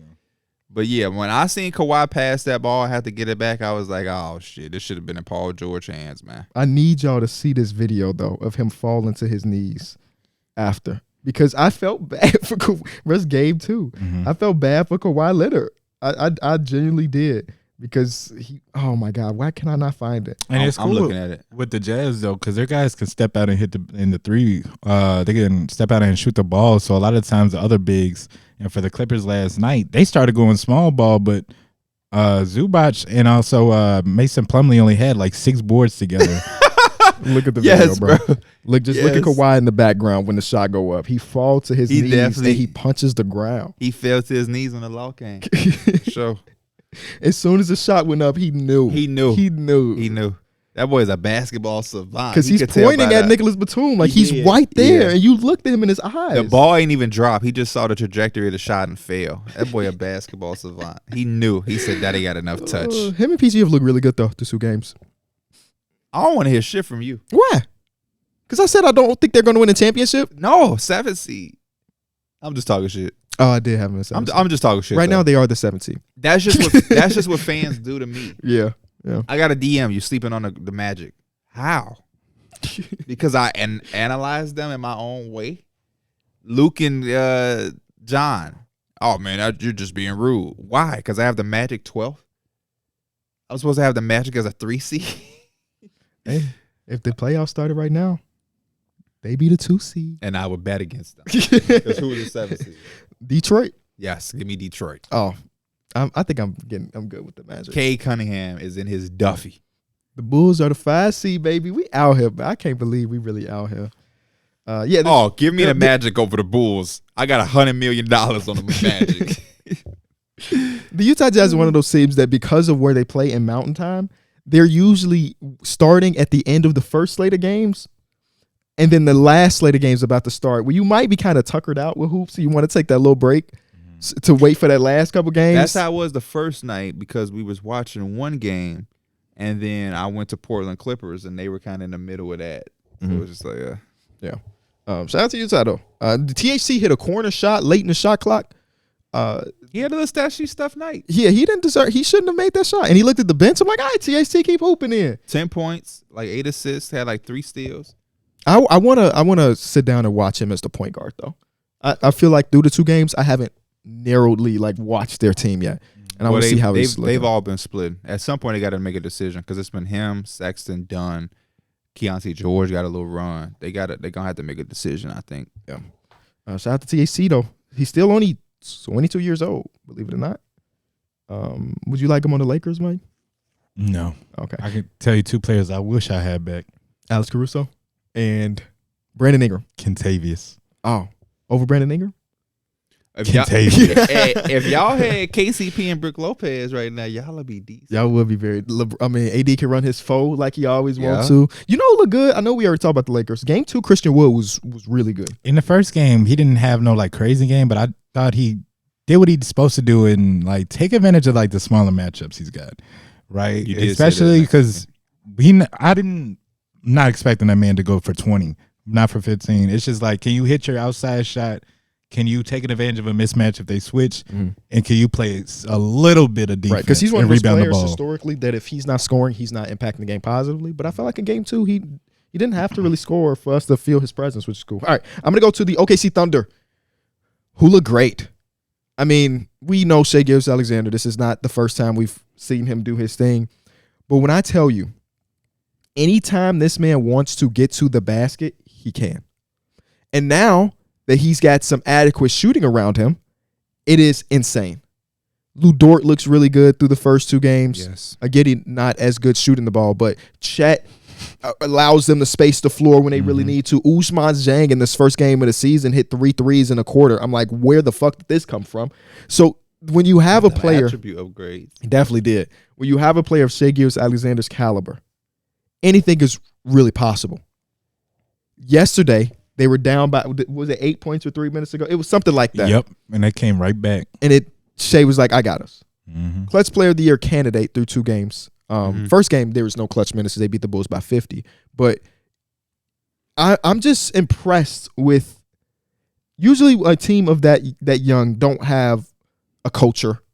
They're usually still trying to figure it out. I think they're the 3rd youngest team in basketball still, and that's with some players on the roster that won't play but are older. They just kind of got like that fearless type of mentality to them too. Like, they believe they can hang with anybody and beat anybody. They got swag, man. They really do. They Chet were down. game 2 was ridiculous too. Right before Chet hit that big shot, I think Jalen Williams had run right before that. It was like they're here, man. They're here. Swag. Some of those expectations that people have for them, like being higher, it might not be so wrong. It's looking good so far. Yeah. I had them 11. Were they my 11 team? Let me see. No, we had the Pelicans outside. Oh, that's who the team was. Yeah, y'all did. Yeah. Okay. So OKC. OKC. I wouldn't sleep on OKC.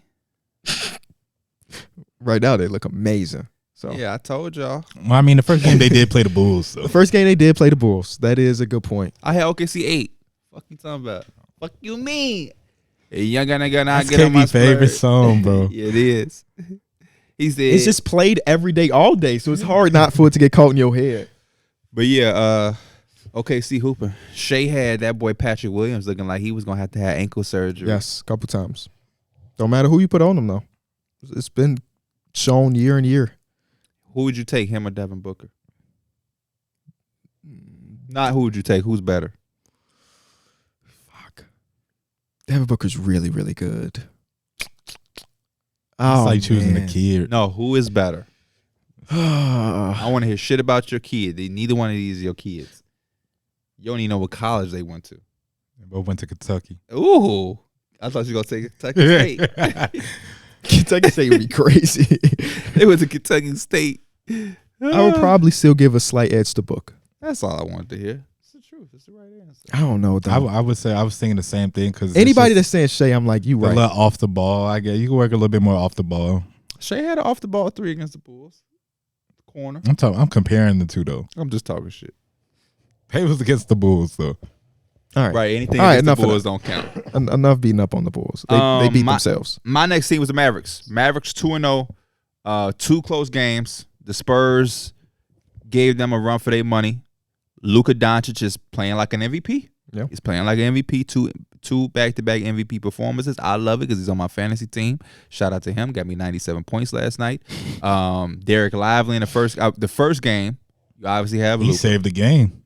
Tim Hardaway Jr. in the first half saved the game because the Mavericks could get nothing going, and he was just letting it fly. And I think every team needs one of those guys. You have Tim Hardaway Jr. with the Mavericks, Jordan Clarkson with the Jazz, Cam Thomas with the Nets. You need those microwave guys who you live and you die with some of the shots that they take. They may be good shots. They may be bad shots. Some nights they make them. Some nights they miss them. They can keep you in a game, bring you back. They might shoot you out of a game. But you live and you die with that. And then, in the second half, you still got Luka. Kyrie came back alive a little bit. And they were able to weather the storm against the Spurs, and it was largely, due to Darrick Lively. Love the minutes that he gave them in that first game. He's a rookie. It's going to be peaks and valleys. We saw that in the next night where he only got 2 rebounds, played 16 minutes. But Luka heroics again. Doncic, bro. I'm still thinking about that shot. Bro. It's crazy. And he has so many of them in his career that it don't even make sense. Yeah. As a Nets player, I'm just like, I don't even feel like we lost. Yeah. That's got to be the best nickname to match too. Luka Magic. Luka He just makes stuff happen. Yeah. Luka Magic. He wanted that 50. He did. And they wanted him to get it when they were going to garbage time, like fouling. They were like, "Where's Luka? Where's Luka?" And I didn't had my tweet that said who's gonna be the first 50-pointer. A lot of people kept saying, "Man, Luka." Nah, 49 ain't 50. We still waiting. Yeah, still waiting. We still waiting. It might happen today. So the way the NBA goes, it's probably gonna happen today. They look way better than I expected. They also haven't played against. I want to see them play against the really good teams. Grant Williams' premier game was really solid. 17. Really, really good. It was weird to see Derrick Jones Jr. start the first game of the season. Yes, bro, especially against Wemby. He was guarding Wemby. There was a time they called Wemby for a foul, which I was like, he didn't foul him because Derrick Jones Jr. tried to literally airplane mode up and dunk on him, but he's like, "Oh, I can't. This dude's 7'4", so he tried to lay it up, and they gave him a foul. Yeah. I was like, "Nah, y'all playing, man." Yeah. Shout out to Derrick Jones Jr. Dwight Howard hit a 3 yesterday. Did he? Yeah. Evolution. Yikes. Um, He's 6th all time in games played for the Mavericks. Oh, Iron Man. Okay. It was a big ass 3. I should mention too. Okay. Right corner. Man thought he was Lou Dort. I gotta see where who was it? Will Barton, I think it was, who was like on top of the Nuggets for like made 3-pointers or whatever. Oh yeah. yeah. And then Jamal Murray took that. I got. What do you think? So he's probably number 2 now because He's probably Jokic got to be number 2. closing up to him. MPJ gotta Jokic's be good for getting that 1.5 a game, really. MPJ's probably close. Oh yeah, true. Yeah, because that man's good for a million attempts. I'll talk about probably one of my favorite teams to watch so far. I'll talk about the Spurs. Bro, Vic has been all worth the wait, man. Mm-hmm. And the thing is, he hasn't even had a good. Really shooting the ball is like kind of hit or miss right now for him. I expect him to get better, a little bit more efficient, but it's been the big moments to me that kind of stand out. It was like in the fourth quarter and late in that second half, he's turning up and he kind of wants the moments. And you can see the defense is still there too. I know he's kind of worried about the frame. It hasn't really looked like it kind of affected him so far at all. And you can still see the little glimpses of him trying to put the ball on the floor, do all the little crazy stuff. It's just been real exciting to watch for him to be like have all this hype and him to live up to it. And I feel like he hasn't even been just it, right? It's been Devin Vassell too. Devin Vassell looked amazing. You could tell literally like his physique to him is like he looks like he's been working in this. He worked out this offseason. Like he was constantly in that gym. Keldon Johnson's been taking a jump. Jeremy Sohan, point guard. What's my man's name? Jetty Osman. Not Trey the Jones? Jetty Osman looks like he's made for the Malachi Spurs. No, Zach. That was Zach Collins. Yeah. Zach Collins is from What's the my man's injuries. I don't know. I was just thinking like the nice hair and his name is Zach. And I couldn't think of his last name. But Zach Morris. No, definitely not no Zach Morris. You know who Zach Morris is? Zach Morris? Zach Morris. You know who that is? No. I'm gonna need you to. Me and KB will talk. Pull out your phone and you Google Zach Morris and you tell me if you know who that is. He won't. I don't think he will. Still. Please do it. Just to Google Zach Morris. Keldon Johnson. Mm-hmm. I'm vibing with Keldon Johnson. I thought he might be a guy that they would look to trade. It looks like he Looks good. He looked like he a guy. They had the play yesterday where Wemby blocked Jabari Smith Jr. twice, and he streaked up the floor. And he dunked it. They didn't give him the ball. Oh, they did. I'm like, That's not man, good. it's been that a couple times through the first 2 games. Oh, Wemby. Yeah. They didn't give him the ball. And I'm like, just need somebody that's gonna put him in a position. Bro, against the Mavericks, they had that twice. We didn't do that. Yeah. He had like 7 straight points in the fourth quarter, and they stopped giving him the ball. Due time, Jeremy's learning as a point guard. Trey Jones looked good off the bench, which is cool. I like him off the bench. Yeah, Malachi Branham off the bench as well. I love Jetty Osman with this team. Yeah, he looks good. I love Jetty looks Osman. like he fits. He looks like one of those dudes made for the Spurs. It's very historically, the Spurs have always been like this worldly team where they have a player from this country. Now it just continues to get better. They get to, like every Jeremy year. Sohan, Vic. I was gonna say I was looking up who Zach Morris was. I was gonna say I didn't hear if y'all mentioned it. Jeremy Sohan has been running point guard for them. Yeah. Which has been Speaking of that, awesome. I got him in the league. Can I change the secondary position to PG? Because that's what he plays in real life. What is his 2 position right now? Power forward, small forward. It's gonna be power forward point guard. Power forward point guard. Yeah, he's a point forward. Because right now my backup point guard is Micic, who I don't think I've seen him play yet. What, the Thunder? Yeah. Maybe he played garbage time against the Bulls. When the Bulls got down 30, I turned that shit off. So maybe he did play, but I did not see it. It's my turn. Hey, sorry guys. My next team, did I say Detroit? Because I haven't gone in the order that I got in my notes. You have not done Detroit. All right, Detroit Pistons. We already talked about earlier about not surprises, but Jalen Duren looks great. They miss Bojan Bogdanovic more than y'all can know, man, because the spacing is awful. And Kay Cunningham has to operate with negative spacing. And just the moment they get it, can you imagine how deadly he could potentially be? Because he giving you 30 without it. He gets it. And they end up winning last night. What's that? I don't love nothing more than a motherfucking mid-range jumper. Yeah. He's got all 3 levels. The next thing for him is getting to the free throw line. Did he do it at all yesterday either? I know game 1 he had 0 free throw attempts with 30 points, which is crazy. You take 27 shots at some of them at the rim, you get 0 foul calls. Yeah, it's a combination of the two. I'm not blaming refereeing, but just the moment, bro. Killian Hayes, starter. How we feel about Killian Hayes through 2 games? So far, I don't mind it. It's not all. First game wasn't great. Second game was better. Just give him time, man. It ain't too late for Killian. No, I'm saying I need to see 21. more. I'm pulling out the Dmills. I need to see more. Okay, I respect that. It's been too long where he's been nothing. Yeah. Or close to nothing that I needed to see. You know more. who's a sure catch and shoot 3-point shooter? Who? Alec Burks. Oh, Just a pro's pro. The man been a bucket his whole life. He needs to stop wearing that ugly ass number, but yeah. Yeah, pro's pro. Joe Harris again is another player I'm still getting used to playing for that team. Just feels weird. It feels like there's a lot of times in the last 2 games where I'm like, who the heck? Oh, no, it's Joe Harris. Remember the Matt Ryan thing from the other night? Yes. We like, who the fuck is 37? On the Pelicans. Who is 37? With the armband and all? And then we like, oh, yeah, Ryan did get picked up by them a couple nights ago. But yeah, shout out to Detroit basketball. It's Jalen Duren. You cannot talk about them and not. I did. But it's hasn't been pretty because of the lack of spacing. Yeah. But they have the moments. The double like, bigs. I'm impressed with Marvin Bagley as well. I think Marvin Bagley is on his way to becoming underrated. I really do. James Wiseman. Did he get another DMP last night? I don't remember seeing James I know game Wiseman 1 he did get a DMP. And game 2 being a closer game, I'm assuming maybe not either.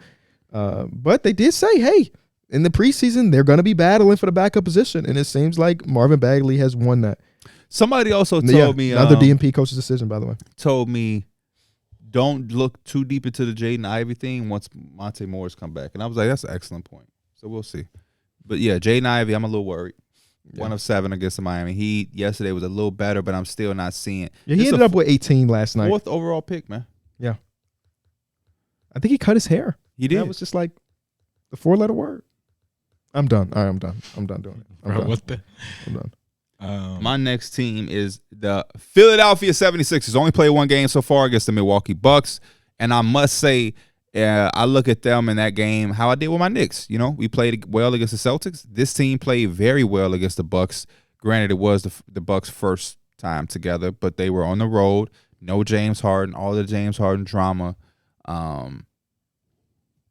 Tyrese Maxey, flawless. 31 points, 8 assists, 0 turnovers. 0 turnover. With a guy that plays that fast, 0 turnovers to me is mwah. Joel Embiid, I'm frustrated with Joel Embiid because he had 7 turnovers. A big with 7 turnovers, and some of the turnovers that he got, he just has a lot of lazy moments, especially throughout the most important parts of the game. he had one play where he tried to slap the ball to a teammate. I was just like, what the fuck is that? Didn't really appreciate that. I don't appreciate how far he plays away from the basket. Mm-hmm. He kind of floats around that 3-point area. I understand he can make them. He can take them. But I think Joel Embiid is always going to be best close to the basket. Tobias Harris made timely shots. Kelly Oubre was amazing. That bench, I was like, damn, I got him in fantasy too. I'm feeling look good. Did you really? I had him in fantasy. That is. Let me double check how many points he had. 27. He had 27. No, I'm talking about fantasy points. Oh, okay. I just wonder how sustainable it is. He's not. Yeah. Yeah. I mean, he averaged 20 last year on bad efficiency.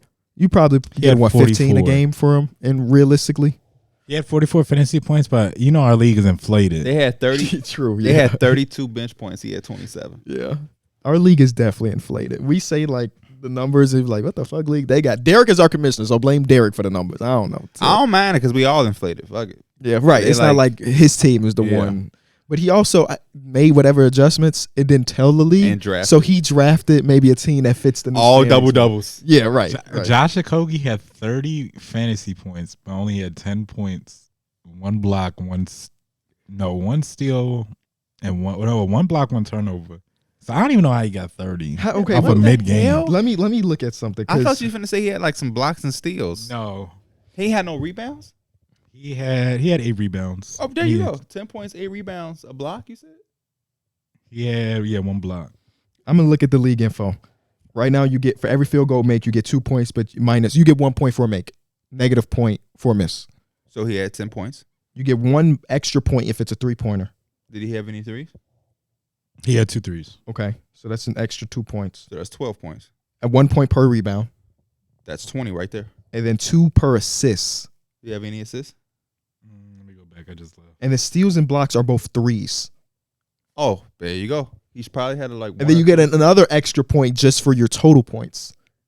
He had 3 assists. Darrick is crazy for this scoring. There you go. 3 assists is 6 points. Anthony Davis had 74 for me last night. He had 6 points, 12 assists. He had a block that's 9. He had 20 off scoring. And it's 29. And if you have 0 turnovers, you're just golden because turnovers are -2. Yeah, so the point system finna go crazy. Boy, Luka finna be a Chad Holmgren has 63. That's crazy, bro. I might not have to make no moves this whole year. Just let Luka play. You know, you got to watch the waiver wire. Might not have to do that. Trae Young has not been good. He got me 47 fantasy points yesterday. He hasn't been good. What team? I'm sorry. What team we just talked about? Oh, the 76ers, right? They look cool. They look cool given the circumstances. Can't even be mad at it. Looked better than I thought too. Yeah, I think at least. I think the shooting is gonna come around a little bit more for Joel Embiid. It was the Bucks too, which are really good defensively, but I think they kind of. It's hard to say if they miss James Harden or it's just like they're kind of just move on from it. We'll take 2 other productive players, or a player. Tobias Harris looked good, efficient game from Toby. Yep. This made me hopeful for them. They threw a small ball lineup out without Joel Embiid, where it was like B-Ball Paul technically at the 5, but B-Ball Paul is small. He's like a small 5. He started at center for them before. Yeah, but it worked defensively. They were clamping up. Their fans tell, because I was like, who is their backup center? And they said Paul Reed. It's Paul Reed's season, man. You simulate a season in 2K, he always wins most improved player because he averages 9 points and 8 rebounds. You ever look at his attributes? No. He has like 90 steal and like an 80 block. Interesting. Well, it used to be. I don't know if it's still there this year. Tyrese Maxey, he might be low key in that, not low key, high key in the MIP discussion if he playing like that. Yeah. For sure. Give me another team, Mike. I'll talk about the Pelicans. They only played 1 game. They ended up winning that game. That was against the short-handed Grizzlies. They started off a little bit rough. I put it in the chat. I was like, I'm not really liking their spacing because they literally have 2 people down at the block. And then they also have Brandon Ingram, who likes to work in the mid-range, likes to work in the post. Thankfully, CJ McCollum, will shoot that ball. Yes. But you can also tell with this team, they're kind of missing some of their players. They're missing Jose. Feels like they kind of need that spark from him and Trey Murphy coming off that bench. But they ended up pulling it out against the Grizzlies, And I felt like the Grizzlies kind of just felt short-handed. So it was one of them games that you expected the Pelicans to pull out, and they did. I still got to kind of see more in terms of like what they're getting from, or like what I'm getting from them. But the best thing about it, BI and Zion played. We don't get those often. So They played together, and it looked good. Because, I mean, 200. I'm always going to mention 200 minutes played together last year. That's just not good enough to know if two players can coexist. There was 2 possessions, I think. One of them ended in a lob for Zion that Brandon Ingram threw, and the other one ended in a layup. I'm like, yes. Like, the vision is there. We just need more reps. CJ looked good. The big 3 their big 3 looked CJ really looked good. The spacing did hurt them. I feel like on the offensive side, but that's what Matt Ryan had to come in and threes. Hit them boys up. But I feel like it did help them rebounding though, because offensively they were on the glass. Like when Zion or Jonas missed, they were right there for the little tip in or whatever. And I think Herb Jones came in, big putback dunk. So they're gonna use that size. If it's gonna hurt them, it's gonna help them too. Say that one more time. One more time. Got him. All right. My next team is the Timberwolves. Another team that's only played 1 game so far. Wasn't pretty. Karl-Anthony Towns is too good of a talent to have as many mental lapses as he has as an NBA player. The 4 turnovers he had were egregious. One of them, I don't even know if they count as a turnover. Running like a point center though, and he just doesn't have the chops for it. Too much freedom, man. That's why I said coaching in this league is important and it's hard because it's a players' league. But some of these guys need coaching. He has too much freedom, in my opinion. Watching that first game, they need to dial back the freedom he has. First turnover, he tried to throw a over the head like slick pass to Kyle Anderson. Turnover. He tried to throw a lob to Rudy. The fucking Raptors said no. And then he tried to throw an entry pass. That one got slapped when he didn't get back. And he tried to throw another one that went out of bounds. And so he looked at Rudy. You know what? They had a terrible turnover. I think they had forced a turnover or a bad shot. Patrick Beverly got the ball, tried to throw it ahead to end and hit off Ant's shin, and just went out of bounds. For the Sixers. I said it was somebody else. Mike Conley? I don't think it was Mike Conley. It might have been Shake Milton. It might have been Mike Conley. But Anthony Edwards was just sick because it's like, come on, we can't have those type of mental lapses. And that's just what they've been battling the last couple of years, it feels like. It's like they feel they need to take that just progressive step in terms of like growth. Not necessarily on the play, but it's like a maturity type thing. And I think they're still kind of facing that. I don't know if it's coaching or whatever it is, but I think Cat had a lot of plays where he was thinking too much about him playing with Rudy Gobert, where he drove past his man, open lane. This is Karl-Anthony Towns, mind you, 3 feet away from the basket. Instead of laying it up or doing a floater or scoring the ball, he tried to dip it off for a lob pass, and it hit all backboard. It wasn't even close of a pass because Rudy was sitting in a dunker spot. And it's like, man, just play basketball. Fuck that Rudy Gobert is there. There's nobody in front of you. Lay the ball up. But he overthought it. And the Mavericks had obviously a poor shooting night as well. They did not have Jaden McDaniels. So it's a lot of things that play a part in it. But also another time where we don't have a huge sample size of Rudy and Karl-Anthony Towns, but the sample size that we do have has continued to show us that it does not work. Where if Rudy Gobert is on the floor, they cannot score. And if he is off the floor, then they cannot defend. And it's through one game that has just been the case. Simple. Not a fan of it. That shit was disgusting. Clippers 1-1, took care of business, had a dominant win against the Blazers. I appreciated that because I feel like this Clippers team is going to need to have those type of wins against the teams like the Blazers. Since this is a year where Kawhi and Paul George need to play, they need to take the regular season serious. But those are the ones where you get a little bit of your breather. It was good to see Russell Westbrook have that swagger, that feel too, electrifying. In the second game, they played really well, but the Jazz played better. They lost that one on the road. Yep. Paul George has looked amazing, though. Kawhi Leonard, it looks really, really good. You wish you can win that one. The bench looks solid. The first game, you have Bones Highland. This game, you had Norman Powell, I believe, do his thing. But they look good. They look really good. They ended up making it competitive after the Jazz were dominating early in that game. This is the Clippers that I want to see. Both of those guys being healthy. And those role players having their different moments each game. Last game you had Russ and Bones, and in this game you had Norman Powell. So I want to see more of that from them for sure.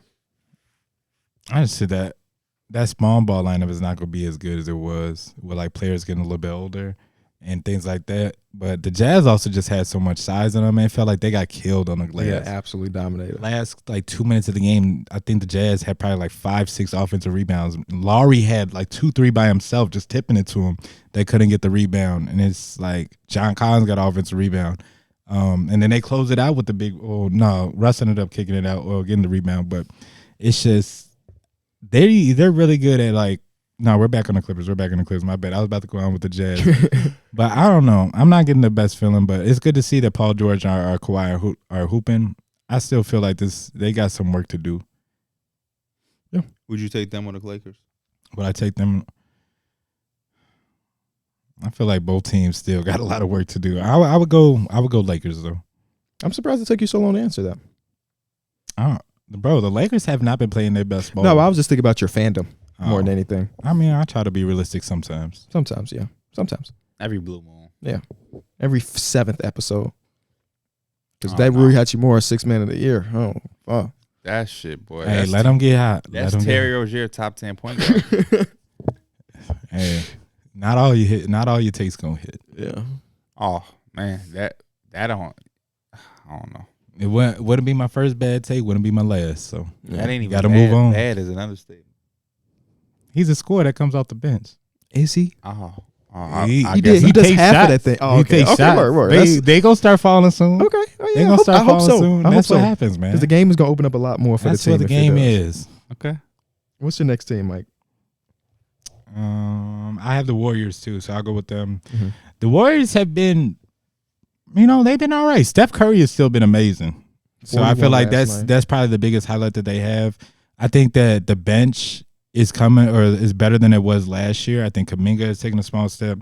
Moses Moody, like they have players that they can give you a game now, it feels like. Mm-hmm. And last game it was Moses Moody for them.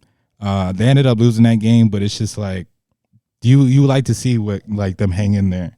And Chris Paul, I feel like is gonna get once he gets back to the bench and Draymond is back in the starting lineup, it's gonna balance out a little bit more. Okay. What you thought about say? I was just waiting. No, Chris Paul has been solid. I'm not expecting Chris Paul to be the crazy efficient guy that he used to was. I understand he has probably like create some of those shots for himself because it's Chris Paul, but he does what he needs to do. I can't be too mad at him. He had a play yesterday where he get down to like the baseline area. He threw a fake pass. Mm-hmm. Defender goes flying. He does a pump fake. Another defender goes flying. Then he hit it like 7 foot. I want to see it. Chris. I want to see Chris Paul and Draymond on the court together. Yeah, it's gonna be. That's what cool. I'm kind of waiting for. So I feel like they've kind of been all right for what Golden State Warriors want to be, as in they're looking to be championships. They're probably starting off a little slow compared to what they want to be, but only a couple games in. Yeah, I mean they lost game 1, very close game. Shout out to Josh Okogie and Devin Booker, and then in game 2. I was going to say the Kings, but De'Aaron Fox went on a fourth quarter run to like make it close. But they played a good game. They played a good game. Steph Curry was as good as he always is. I think he ended up with 41 points or so. Yeah. It's just about maintaining until Draymond gets back, and then your depth gets better. You stop relying on some other people. Only thing for them, at least in that first game where it mattered more, they are just small, man. That's hell. They're just small. It's just. Nurkic with 14 and 14. Crazy, and then Sabonis yesterday had 16 and 17. It's just a small ass team. And Wiggins was better game 2 when it came to the rebound, but in game 1, Wiggins had one board. Yeah. Like, come on, they need you to rebound, bro. You're too athletic to not get a rebound. So when Draymond comes back, it'll be slightly better, but they still are going to be small, and they don't have an alternative. Yeah, because even their backup is Dario Saric, who's a smaller guy. He's been playing all right though. He's been playing good. That's why I like their depth a little bit more. Davis. Yeah. Mm-hmm. I'm ready to see Draymond back though. Is there a timetable? I don't even know. I'm sure it is, but I don't know it. Yeah, I'm not aware. My next team is going to be the Miami Heat, who are 1-1 on the season. Have played 2 close games. Yeah. Game 1, Tyler Hero was something of 27, and it wasn't a good percentage. 7 of 20. But every one of the shots, I was like, that's a good look. That's a good look. That's a good look. And in game 2, he started to score a little bit more. It's a nasty televised game. That's why, you know what I'm saying? People talk bad about him all day. It might have been. Never. I was about to say something outrageous. It's still no. Bam is the one we should talk about, because through 2 games, Bam has looked amazing. Aggressive. Both sides of the floor. The one thing about Bam, we're like, okay, we know you could give us 16, boy. Can we get a 25 piece? Mm-hmm. Pat Riley said before the season, somebody else has to average 25 for us. Yep. He's not averaging 25, but he's looking very close to it. And I always be on him because I feel like when he's going against somebody with some height, he kind of like bags down a little bit on his offense. But he was going against Kristaps, and he's like, went at him every time. You gonna Got him in guard me foul at this trouble. perimeter? Yep. I'm gonna go right past you and get a layup. So yeah, that's what they need from him. Man. Yeah, so Bam has looked good. I was trying to figure out Who was there? Juice Smith. I'm still trying to figure out. Yeah. I'm still trying to figure out Juice Smith. Second game, he looked like Did man. Nikola Jovic play last night? Because he didn't play in the first game. I don't remember. It's not coming like right to mind, so I don't know. I'm gonna say I don't have a memory of him, so I'm gonna say he did not play. But I'll double check it. Yes, the Heat are one of those teams, man. Oh, Kyle Lowry had a good second game, so that's a good because he had 30 First minutes game, he and was just out there vibing. 0 points, 1 shot attempt. The Jovic play, he did not play. 2 DNPs.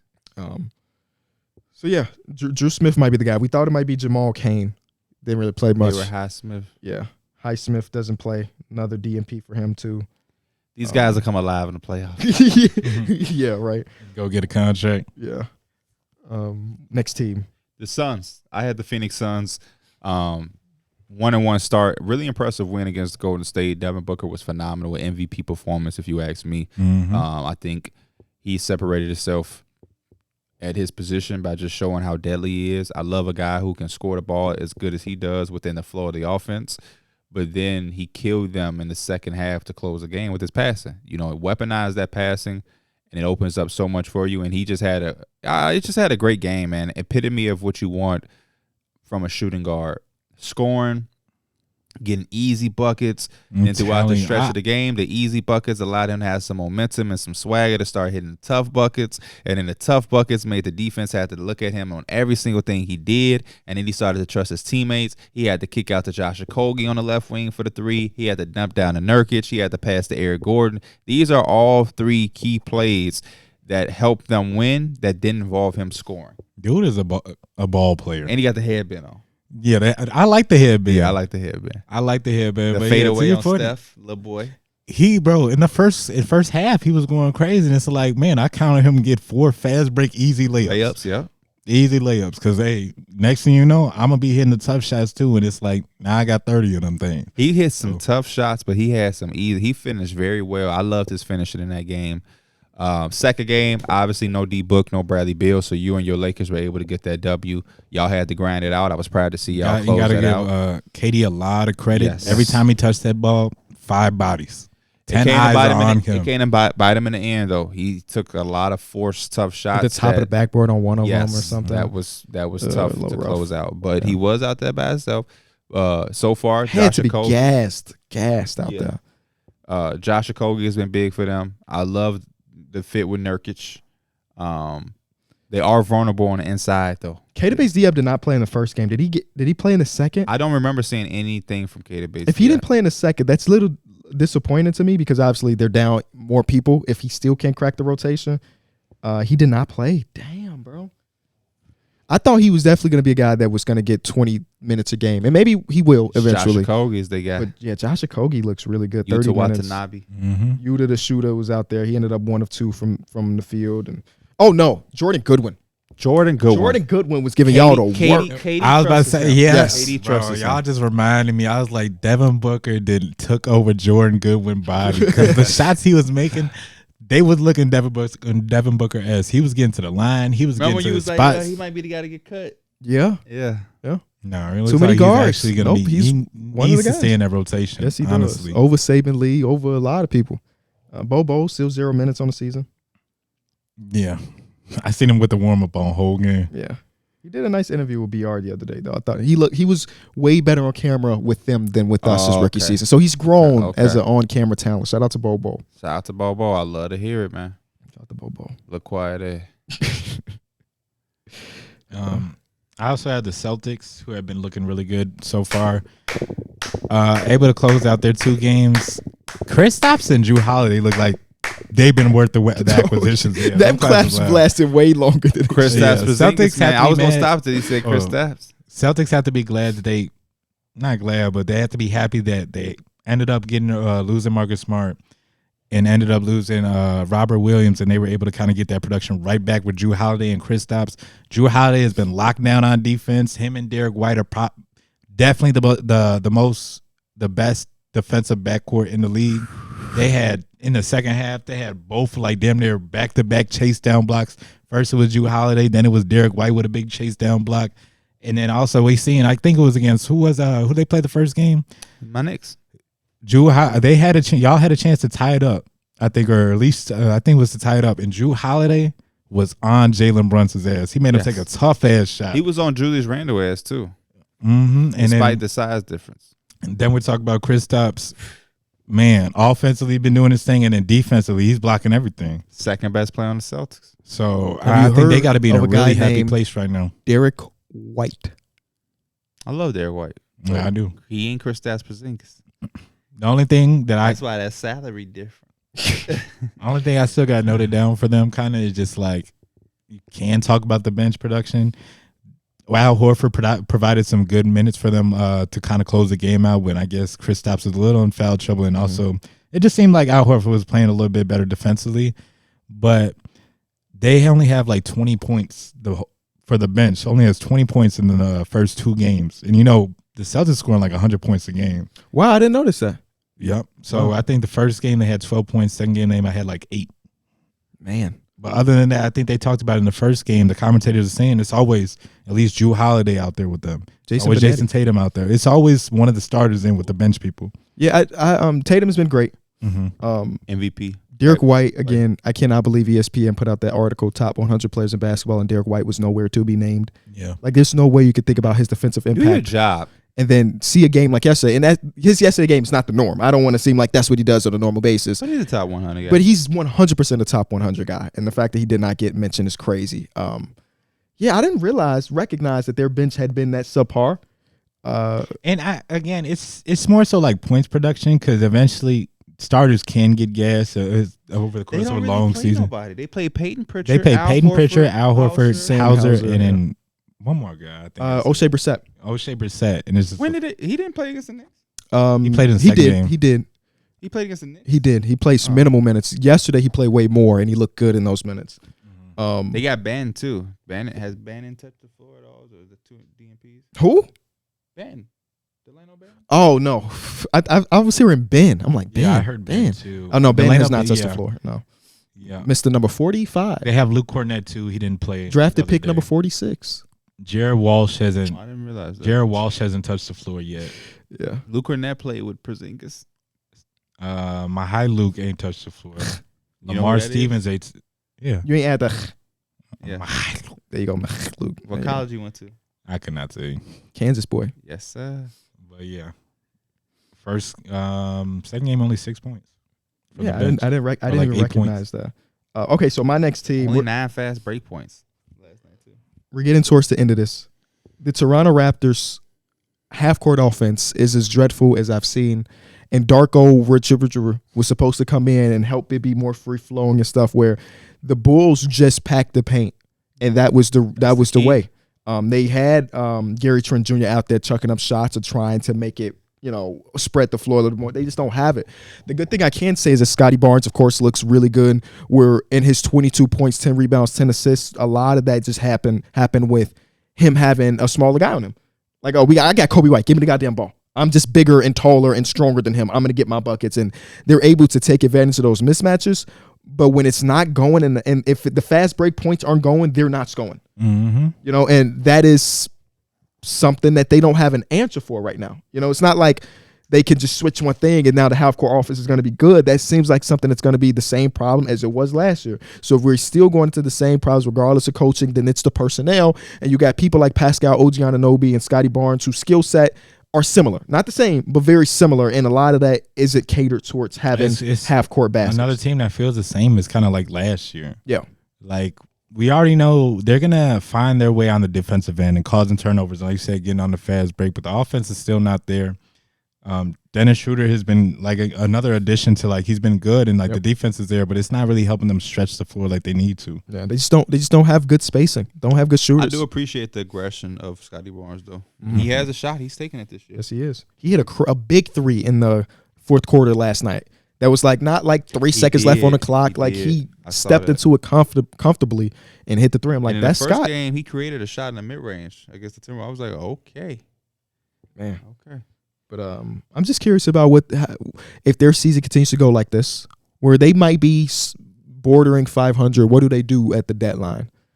Because I would now, trade Pascal. if you look at the numbers to the first 2 games, the first 2 games of the season, they are the second worst offense in basketball. Behind who? The Minnesota Timberwolves, who only played 1 game. But their defense is great. The defense is really good. They're going to cause turnovers, deflections, all of that. But OG, it's like him blocking, Scotty blocking shots. you can't be top of the league one, we're bottom of the league. The other places has to be some type of balance, and they don't have that balance so far. My next team was the Portland Trailblazers, team that is young. Yeah. School hasn't looked great through It's been 2. tough for him. Shaden Sharp had a really good game last night. Anthony Simon's going to be out for 4 to 6 weeks. Hurt with my his heart, thumb man. thing. Yeah, that's tough for them. Robert Williams has been impressive. I'm gonna cut to the chase, man. DeAndre Ayton. I almost forgot I was recording my video yesterday when I talked about him. I had to Wind calm it down a myself little like bit, that. yeah. It's pathetic. Shit is bad, man. This shit ain't cool. This shit ain't okay. I'm at the point where I damn near don't bring him up to me. Don't have me talk on him. Yeah, I feel that, man. After all that shit he talking about. And I was excited for him, prepared for him. This is pathetic, man. I'm tuning in, I'm watching the games. You're dropping passes. It's no more excuses. And then I got a Portland Trailblazer fan who had the nerve to say, man, they ain't really running nothing for him. I don't want to hear that shit. I see why they not running nothing for him. If we have plays that just come within the flow of basketball, that's the point that I try to make with DeAndre Ayton with the Suns. Big man in today's game, nobody's really running shit for them. You ain't that guy. You're not Jokic or Embiid. So who's going to run sets for DeAndre Ayton? You know what the set is? Pick and you fucking roll. And when I throw you the ball, you catch it and you go up He strong. sound like a coach for real right there. Yeah, you go up strong, you get fouled, or you get you a bucket. But if I'm throwing you the ball and you dropping it go out of bounds, motherfuckers are going at you on the other side of the floor. 4 points in your debut on a new team when you was so happy to be there, and it's pathetic. And I'm frustrated because I feel like he can play better. But if he can't, I'll take my own advice and start accepting the fact that he's not on shit. And maybe I won't feel no way. They're not running plays from. It's funny because the last place they didn't do it either. So if you go to a couple different spots and the narrative is the same, they're not running plays here, there's a reason for it. Nobody trades for a really good player to not give them the ball. Like maybe he's just not a guy you run plays for. That he got to just get it how he lives. And that's also bullshit because if you're the center in a pick and roll, that's damn near your play. Your play, yeah. That's your play. You set a hard screen and you roll hard, you're going to get the ball majority of the time. So if you're still not getting it, then you're just not getting it, which is, again, it's fine. This is year 1 of the rebuild. It doesn't matter at the end of the day. Buddy just got moss. Holy shit. Yeah, what the hell? It doesn't matter at the end of the day because you're trying to get Ron Holland or whoever the hell going to be the first overall pick this year. Oh, well, it mattered for him because one of the options could be Andy Morrow out of UCLA. You know what he is? He's a center. Get your ass out of here. Now you're on your 3rd team in 3 years. And what happened? It's possible. It's definitely possible. Just got traded in our fantasy league or in our 2K league. For a bag of bones. You know what my best player back from that was? Or the player that I'm interested in? What? AirPods. I said I wanted expiring contracts. I want to be a free agent player this year. So I got back Kelly Olynyk and AirPods and one other expiring Joe Harris or some shit. Like it's expiring contracts and a 1st round pick. Get off my team, bro. Who's your starting center now? Don't matter. I do not care. It might be Zach The Collins. Blazers got Robert Williams at least. Yeah. I like Robert Williams. He just don't get to play much, and it's a lot of that is him. He doesn't have the I'm gonna play 30 minutes a game type feel to him yet. But he get when in those 24, boy, watch out. Yeah. Shout out to them though. They did hang around the Magic last night a lot better than I expected them to. Shaden Sharp was doing his thing. Malcolm Brogdon, obviously. Who was wearing 11. He's not wearing 92. Yeah, he changed it like the day before the season started. So imagine the 7 people that bought the 92 jersey. And then real quick, I'm going to just get into my last team, the Nets. They're 0-2. I like them at 0-2. I don't like them at 0-2, but I like the Grizzlies. It's a strong 0-2. It's a like strong the 0-2. Yeah, impressive. like the Grizzlies. Ben Simmons been cool. Mikal Bridges been solid. Spencer Dinwiddie had a good bounce back game last night versus the one against Cleveland. The one against Cleveland hurts. Well, both of these hurts actually because Donovan Mitchell gamed their ass with a 3. Luka Doncic gamed their ass with the one hand off backboard 3. So 2 brutal, tough losses for the Nets to start the season. Obviously, last night they didn't have Nicholas Claxton, which is a big difference. But I think they were able to play a little bit more open and a little bit more fast without having him and Ben on the court together. And Cam Thomas looks like their guy. This is my fear though. I like Mikal Bridges, but Mikal Bridges ain't a number 1, and it shows through 2 games. So, but I do think that the Nets can be solid. Mm-hmm. I'll say I think I have 2 teams left. I'm gonna be honest. This was my 2 teams are the Pacers and the Wizards, and they both played each other. And that game was a blowout. Yeah, I think that's been the biggest blowout. They gave this like season. 150 points, bro. That is crazy. And regulation, bro. The thing I can say is the Pacers, we know they're gonna put up a lot of points. I wasn't expecting 150, but 130 seems like their type of round, bro.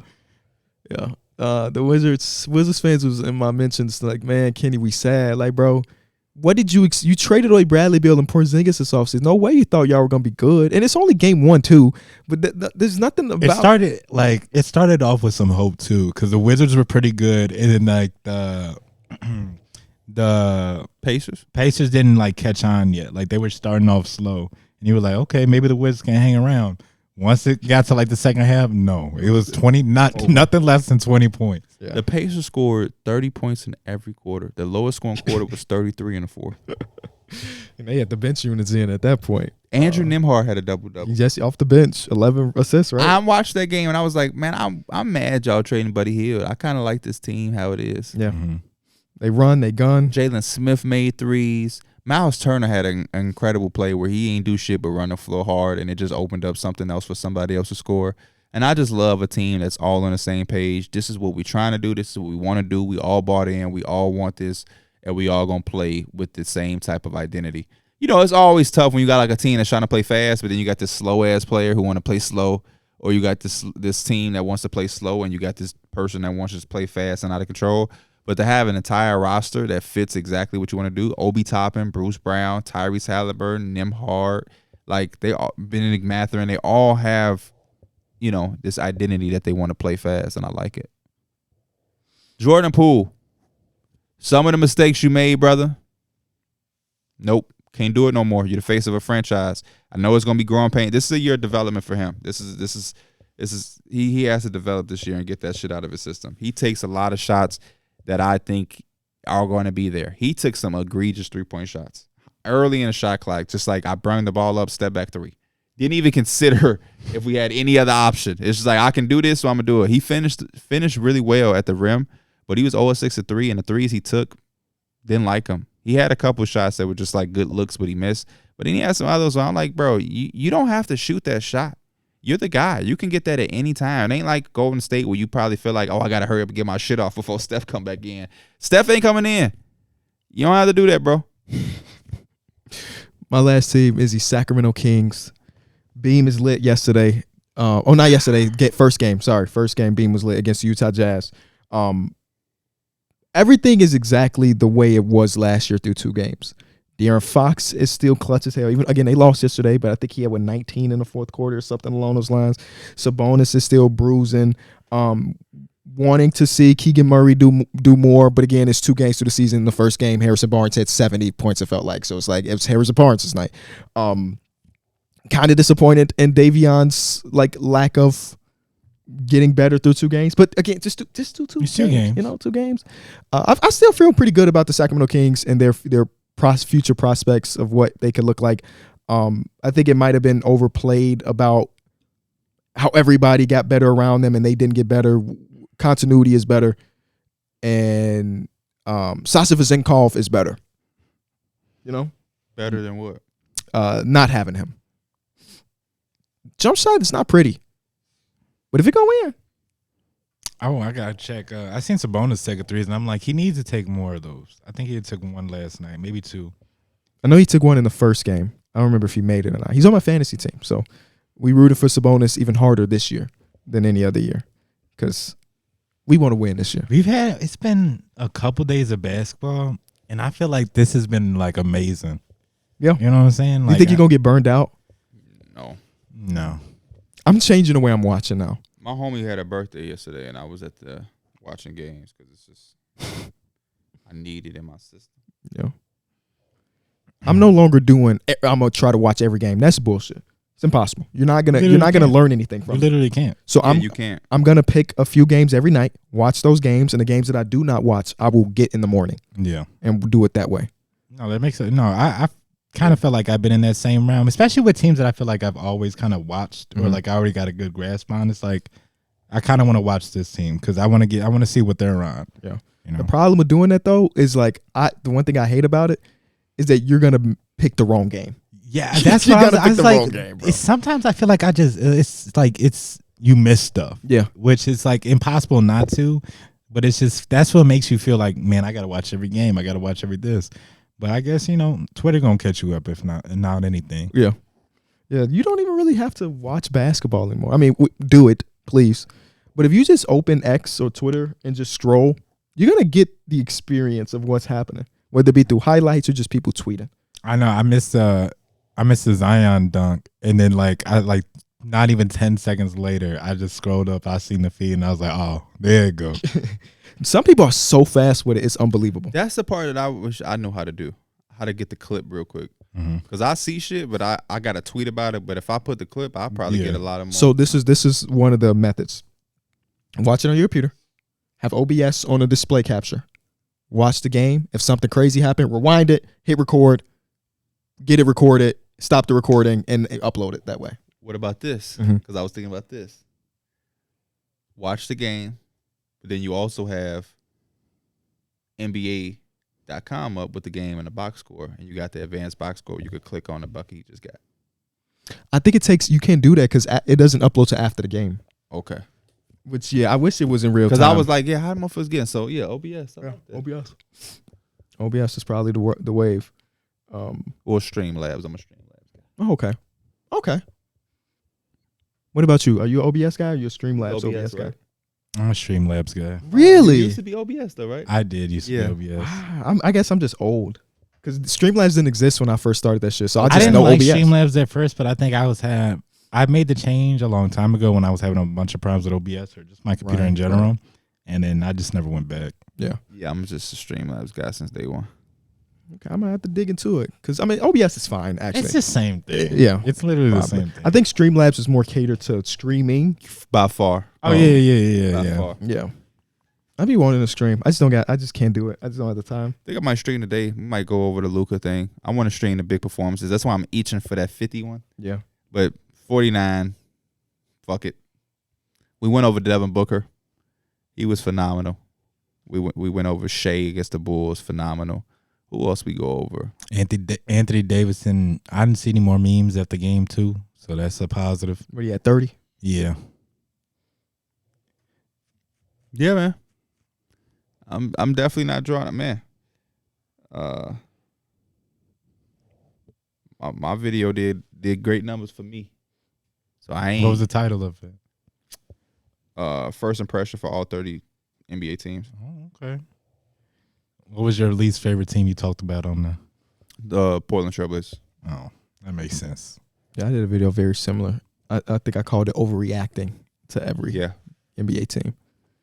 I also saw that you did a video. I was like, shit, I should have did that. I can't do it. About the jerseys? Yeah. Video did well too. Everybody wants to do any video you can do where you're talking about more than one topic, people are going to be on top of it. So I talked about all 30 jerseys and I shit on all of them. Okay, they're all terrible. But what team was in the comments talking about you ain't talking about us enough? I didn't even read the comments because I just know because we're talking about something subjective, which is fashion, that people are like, man, you put them in the F, bro. That jersey nice. I'm not there for that. I'm saying that because I seen that one tweet where a dude was like, you be talking the wrong stuff about, what did he say, OKC? OKC. And he was like, I just a misspoke. jackass. He watches this show too. Yeah, tell me what happened because I saw that. I saw him spoken out.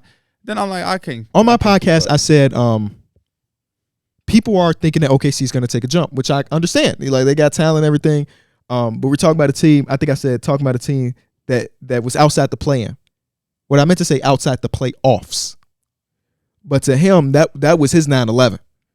He could not believe that I said that. So he tweeted at me. And I don't respond to a lot of tweets, but this one I was just like, bro, I'm a fucking human. I just said the wrong. I just said the wrong thing, and he was just really pissed off about it. So pissed off that after the OKC beat us, he tweeted at me again as if my NBA viewing experience is directly tied to the Bulls, where my heart is with the Bulls. If they lose, I can't be happy. Why do people think that? I don't know. I was saying because it's not like I thought my team was going to be good and they're not. This team is ass. So if you're beating the Bulls and tweeting at me, you're just wasting energy because it doesn't matter. Somebody did it to me. We were coming back against the Celtics, but it was like the Knicks is mid, and I was just like, first of all, that's not true. But secondly, even when the Knicks, I don't lose no sleep, bro. The Knicks used to be god awful, worse than mid. We used to roll out Ryan Kelly out there, and I used to be cool. Right. That's what I'm trying to get people to understand. That level of fandom is killing the game. Mm-hmm. And somebody DM me about the Magic, and I was going to I literally typed, this type of fandom is killing the game, and I just erased it. I'm like, I don't even want to respond to you, so I'm just let it be open. Bro. But like, bro, fandom, I like the Knicks. Mm-hmm. The Knicks don't pay my bills. A damn fact. Listen, you know what type of Knicks fan I am? I like basketball more than the Knicks. I don't watch 82 games of Knicks. There's going to be some nights where the Knicks play, and I watch a whole nother team. There's certain fans who going to watch all 82 games. Hey, I'm going to see what's going on. I'm going to be aware of what's going on. You know what I'm saying? But am I going to watch minute 1 to minute 48? Let that lead go to 20 real quick. I'm tuning Either into way, something else. yeah. Either way. Yeah, Yeah, for same. sure. Let them play away where it's pissing me off, by the way. I'm also deuces. The Yeah. Celtics game was good, but after the first half, y'all ISOing with these three? Like, we got a big three? Oh, I don't have to watch this. It's the opening night. It's a lot of other shit I can watch. I am an NBA fan more than I'm a fan of any team or player, dog. I don't give a fuck about the Knicks like that. Yeah. That's just my favorite team. If they don't pay my bills, I don't lose sleep. I don't walk around this bitch, I'm depressed because the Knicks suck. I don't give a fuck. Yeah. So you can't ever use anything I was looking at that like, why are you telling anything about the Knicks to me? I don't give a damn. The Knicks can lose all 82, and I'm not going. But I think that's just a problem with fandom in general. That's the way they live their lives. Which is fucked So up. so that because of that, if you say something negative about their favorite team, it's the worst thing imaginable because that's their favorite team. Remember last year, the Suns were looking like real good. They were amazing. They had like one of the best records, and they lost like a game. And he's like, I just don't know what we're gonna do about this Suns. Yeah, team. bro. Your Suns were the number 1 seed for 79% of the season. They lost one game, and not all. Obviously, it's not a blanket statement, but Yeah. Suns fans was acting like it was over with. Mm-hmm. That's the most refreshing thing is when I come across a genuine, authentic fan who has understanding. I think understanding is missing in society in general on everything, but like more so in sports. I love an understanding fan. Hey, I have your team in my predictions lower than you did. But even as a fan who may have had them higher, you understand. Yeah. I don't have no beef or no gripe with no fan base or no team. All I do is I have a job where I have information that's presented to me, and I have to take that information and analyze it to the best of my ability. I've been wrong a million times. I've been right a million times. It comes with the game. But to think that I'm doing it because I'm hating on y'all or because I have a vendetta against you and your team is crazy. That's our show is different than other shows that I've witnessed because we don't have negative agenda pushing things on our show. Some people have an opinion about a player or a team, and they will die on that island no matter what. Oh, hell yeah. Shout out to my homies. Pick a side. Love they're y'all like- y'all yeah. my family. My boy Joel, that's my boy. We The Brock text on Purdy personal- stuff? The Brock Purdy shit, I can't, I don't get it. He is about one episode away from me using a homie card and calling him and being like, brother, I love you. I got real love for you, man. Anytime you've called me or asked me to be on the show, I've done it. But you gonna make yourself look weird if you like always on that man ass. Yeah. It's just Brock Purdy too. Yeah. That's the other thing. It's just Brock. It ain't Josh Allen, ain't Patrick Mahomes. It's just Brock Purdy. The problem brother. is they allow other people's opinions sway them so much that like people gave Brock Purdy love because 17 touchdowns, no turnovers, and people gave him praise, and because he got so much praise that turns people off. What I never understand, I am never gonna dislike a player or a team because other people like them. That's just weird to me. The only how I can understand that is if it get to a certain level. Like, can you give it? Like, do you have an example? I love Ben so much that now he MVP. Remember when I did that? Like, Yeah. man, Ben can win it. I can understand somebody be like, "Bro, your ass tripping now." But I think that will, if I'm the fan, that would be more on you versus Ben. You know what I'm saying? Yeah. But also there are people that watch the game. Or better example, I'm a Drake fan. Right. I can see how people are tired of Drake. Yeah. Anwar know it. Anwar's here, by the way. He don't have a mic, Anwar but he's right here, guys. But as a Drake fan, I understand the annoyance of other people who may not be the biggest Drake fans. Drake is everywhere. Yeah. Mm-hmm. When Drake has certain fans, this is not no shot, but like Anwar, where they like everything. Well, no. Anwar said in the story there was a new drink that Drake was talking about that he did not like. I didn't even see this. Funny, I didn't even see the story. LaMike Ball-Burner tweeted it. Yeah. Yeah. You talking about the Honda one? Honda Civic is a drink. You like the first thing Drake did, I don't like. He took it and put it on Twitter. You met him. He was in Toronto. He came to the Toronto show. Yeah. So, but yeah, like as a Drake fan, I'm super aware that other people are annoyed by him, and I get it because he's probably on the TV 24/7, Instagram 24/7, radio 24/7, and yeah, his fans who love him, they're gonna make everything that he does seem like it's top level, even if it's like just kind of cool. That could get annoying. So I understand when I come across people who are like, man, yeah, I don't really like Drake. It's annoying. People act like it's like, oh yeah, I get it. Now when you say he's weak, can't talk to you. Right. You might LeBron's everywhere. Yeah, his people who love LeBron, they love him. So the people who don't like that or are annoyed by it, I get it. But I like once LeBron, and even I'm sick of that shit. Yeah, sometimes Everything is just LeBron, bro. Yeah. Everything is LeBron. One of the things that I hate the most is when people have the negative agenda about a specific player that they're hate watching for their agenda to be right. Yes. Yeah. Example, other night, Suns Lakers, right? KD drops 37 points, and in the last 3 minutes, he goes 0-3. He turned the ball over. So somebody, not somebody, it's just Twitter in general. Okay. Watch Kevin Durant be magnificent for 3.5 quarters, waiting for the moment for him to choke in the clutch time. It was like, we fucking got him. Let me get my tweets off. I seen a It's couple like, people bro, tweet off. you don't like basketball. What were they saying? Just he's not clutch. Because I mean, Did they have? because Did I mean, this somebody is say, not like, this is not new for Kevin. It's time to start having we start having these conversations or something like that. I don't have any. I seen specific that for tweets. Kyrie. I seen that for Kyrie. I don't know. I don't have any specific tweets, but seen I'm that just going story through my too. comment section where I tweeted because it's been 5 years since we've seen LeBron versus KD. Right. So I tweeted, shout out to Bron and KD. They gave us a show. Right? LeBron didn't have a great game, but he scored 9 straight points when it mattered. Kevin Played Durant the didn't whole close, damn fourth. but he scored 37. And people in my comment section, did Kevin Durant really show up? He disappeared for the last 3 minutes. Did you not watch? Like, is that how you watch basketball? Because Yeah, that seems tiring. I didn't see that. I don't think that those people actually like basketball. They like agendas. They like So that's why you made that tweet. Because I replied to that too with the Ted thing. Where I was like, I'm just here. yeah, they like agendas. They like the narratives. They like the gossip and the rumors. But y'all don't genuinely like basketball. And if that's the case, fine. But leave that shit outside of my tweet, please. Do not tweet me with that shit. It's killing Your the personal, game, bro. do you? It's But killing don't the go in game. my comment section discrediting the player because he didn't score for 3 minutes. That's also the new thing with the social media shit. Also, is like there's this thirst to argue.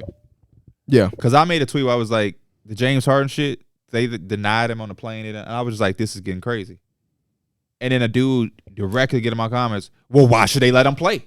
Bro, I didn't say anything about playing. I just think it's crazy. He just can't be there with the team. I just think he that's couldn't crazy be- that yeah. they treated him as if I walked up to the plane. Right. Security stepped up, denied him, and all. That was crazy to me. And the situation is getting crazier. This is another fold to this story after he done called Daryl Morey a liar and a back and forth. Now this is getting crazy. That's all I said. It is. But the motherfucker really jumped in my comments like, why should they? No. It's like, bro, nothing I said was about playing. The word playing didn't come out of my tweet or the other tweet. It's just that this situation is getting crazier by the day. And then I tell that to him, and then somebody else, well, relax, Pete, calm down. I don't think he was trying to argue. Oh, thank God for the creation of DLOCK. I blocked I somebody ain't blocked yesterday. I haven't blocked in a minute, but people who just show time and time again that they just want to go against anything that I'm saying. I mean, it's a beautiful day. Well, it's raining where I'm at. Block. Hey, they get the mute for me. Bro, I had a girl screenshot it and tweeted to me. As a female viewer of Through the Wire, I think this is blah, blah, blah, blah, blah. It was me following somebody. I was following a girl, and to her, because I have a girl, I can't follow another girl. I'm like, how do you know that's not my cousin? Who was it? Tiana Trump? I don't Even if it was, it shouldn't. It doesn't matter. I don't even know who it was. I wasn't even aware I was following this person. Yeah. I was just like, who? I don't even know who this is. But why are you talking to me about who the fuck I follow? So you know what? I'm not even finna respond. You blocked. The fuck is you doing watching and telling me who I'm following? How you know I have a girlfriend? How do you know the strengths of my relationship? That's crazy. But yeah, Twitter, this type of fandom is killing the game, man. It's killing the game. The one thing I always pride myself on, I am understanding, bro. When the Knicks was ass and people had them low in the conference, my Knicks is ass. Yeah. I'm not about to be mad like, man, KB, why you got them at the bottom of the conference? When I know they won 20 games last year, but damn. That's why. Because they won 20 games last year. Same thing I was telling the 6-man guys in our group chat. Yeah, I have the Magic 12. Because off of everything that I've seen, why the fuck would I have them anywhere else? I'm not banking on potential like you. You have hope because you're a fan of that team. When I view them, I don't have that hope because that's not my team. I get it why you have them higher. That's your team. You got some faith and some added faith. I'm not looking at that team with them goggles on. OKC fans, I don't look at them as the same as y'all because y'all got faith. Y'all niggas need to have some understanding, man. Y'all motherfuckers go out y'all way to argue. I don't ever watch no game and I'm rooting against a motherfucker. I don't ever remember watching a game and I'm hoping a motherfucker is doing bad. I'm rooting for everybody. I'm watching the Knicks versus Celtics. Man, Porzingis make every fucking three. I just want my team to make more threes to win. I'm rooting for my team to win, but I'm not rooting against anybody. What the heck? What type of sense does that make? I'm watching this shit and I'm praying a motherfucker do bad. What? Yeah, and that's why I said, and I'll never forget. Man, Oregon versus Utah. Please, Utah, fuck up. Bro, what? It was me and Dmills. We were at Lifetime and we was playing 5-on-5. And we had this one dude on our team, and he just stepped in the gym. He trying to get like warmed up or whatever. So he's trying to like get in the zone. So he's like, man, I'm finna make myself mad. And we're like, what? He's like, man, I can't stand the people that be on the Darrick Rose fan page. How you on the Darrick Rose fan page and you don't comment nothing but negative things about him and his injuries? And he was just hyping himself. He's like, bro, that shit don't even make sense. You literally taking your time out your day to just spread some hate. When it really, like, it don't cost nothing to spread the love. Or don't do anything. That was the epitome of me hating the Bulls. Mm-hmm. I have a hate for the Bulls because Bulls fans treated Darrick Rose like shit off of something he couldn't control. The injury memes were crazy, bro. We were in high school with that. I hated that, man. I hated that. If you don't like a player because they're not performing to the expectation that they should, we paying him $35 million and he ain't on shit, cool. All right. But when a motherfucker is hurt, you think Darrick Rose want to be hurt? You think Greg Oden wanted to be hurt in his career? You think Brandon Roy wanted? This is their livelihood. They don't. A lot of people. Tyler Honeycutt used to play for UCLA. Tyler Honeycutt committed suicide. You know why? Because his basketball career ain't go the way he wanted to, and he couldn't live his life. His mom said, "This is what these guys do. They eat, sleep, drink it. Niggas don't want to be hurt. Is all I'm saying. Motherfuckers don't want to be hurt. That's a fucked up thing to think somebody want to be hurt. Like, we're talking about ACL. Now, you might have a guy who constantly sitting out, his finger hurt, but I guarantee you, motherfucker ain't trying to have surgery on their legs and knees and can't have the 40-inch vertical that they was blessed with. So I had for a long time a hate against Bulls fans because of how they treat some of them. And I remember being in high school like, man, some of this shit is prejudice. I don't give a fuck what y'all saying. Because some of the shit y'all saying is crazy. You had to be there for that Darrick Rose shit, man. Some of that shit was sick. And then that motherfucker came back, hit that shot against the backboard against the Cavs in the playoffs, and I seen a lot of motherfuckers jump back on dick. And I was like, no way. Mm-hmm. I got receipts. You can't say that. Nope. Yeah, that shit is sick though. What a series. That shit is sick. I hate fandom. That's like that. I love fandom because it keeps the game alive. We need people to be passionate. We need people to be super fans. We need people to pay for season tickets and jerseys. All of that helps the game grow. But the fandom where it's like you can't say anything about my team, even if it makes sense. My team won 17 games last year and you still don't have confidence. You're a hater. Like, why? When my team has 17 wins, loves company, man. When my team has 17 wins and ESPN puts out an article, quotes, boy. that they're going to have 25, I'm not going to say ESPN is hating, dog. Yeah. They're just going off the fact that we had 17 wins last year. Right. Hey, So next motherfucker come at me with some fandom, I'm a replying ass guy. please, I need to see the clip of that. I just see that out my I peripheral. need to see the clip of that. Yeah, I need to real see that real. I wish I could have had some better form, but the mic was in the way. Yeah, because that was awful. It was. I didn't want to punch the My mic. block game finna get crazy. I'm not much of a blocker unless you like the one thing that annoy me. The one thing that gets you blocked is annoyance. Like how you had to block Anthony Prado. Like I just hate it's like a bug. Hell no. You know what I'm saying? Like a gnat. Like I don't go out my way killing bugs, but if you're a gnat, you dying because you just. So it's the same thing. You want to disagree with me? You want to have some back and forth conversation? I love progressive basketball talk. I don't mind nobody disagreeing with me. I play devil advocate all the time to purposely disagree. But like annoying me is where I draw the line. If you're constantly annoying me, you're getting Who blocked the hell wants to be annoyed? viciously. Fredo and Some Anthony people- Prado do it a lot. to your Some ass. people genuinely just want to be annoying. Want to be troll. That's literally what a troll is. Just somebody that's annoying. I hate the people. I hate the people that be saying, "I did it just so I can get a reaction." Yeah. Come on. Like bro. you're Well, here's your reaction. even if you're not an adult, you're too damn old. Here's your reaction. The only thing you can do to troll is when you still go like this. That's the only thing that's still acceptable. No, it's not. I be getting my girl with that. Trolling is lame. Unless it's my homie. Yeah, I only troll people I know. Mm. There's no reason for me to troll somebody I don't know. You know what's the worst troll of all time? What's that? Back in the day in the Xbox party, you used to pretend like somebody's mic was broke. No, that sick. shit was elite. That's actually. sick. That We shit was remember fun, we did bro. that to Tyler. That's If we sick. heard Tyler leave out to go get a new mic, That's sick, bro. That's sick, bro.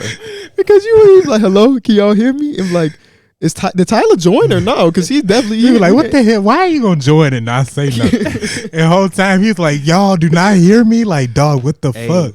Hey, we should do that to somebody.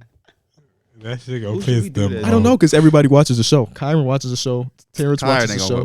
Parents be like a day late. This is our chance to see who watching. John ain't watching this. John does not No, watch no. the show. He does not. But John also don't join Discord shit. often. Darrick ain't watching this shit today. He's not watching it.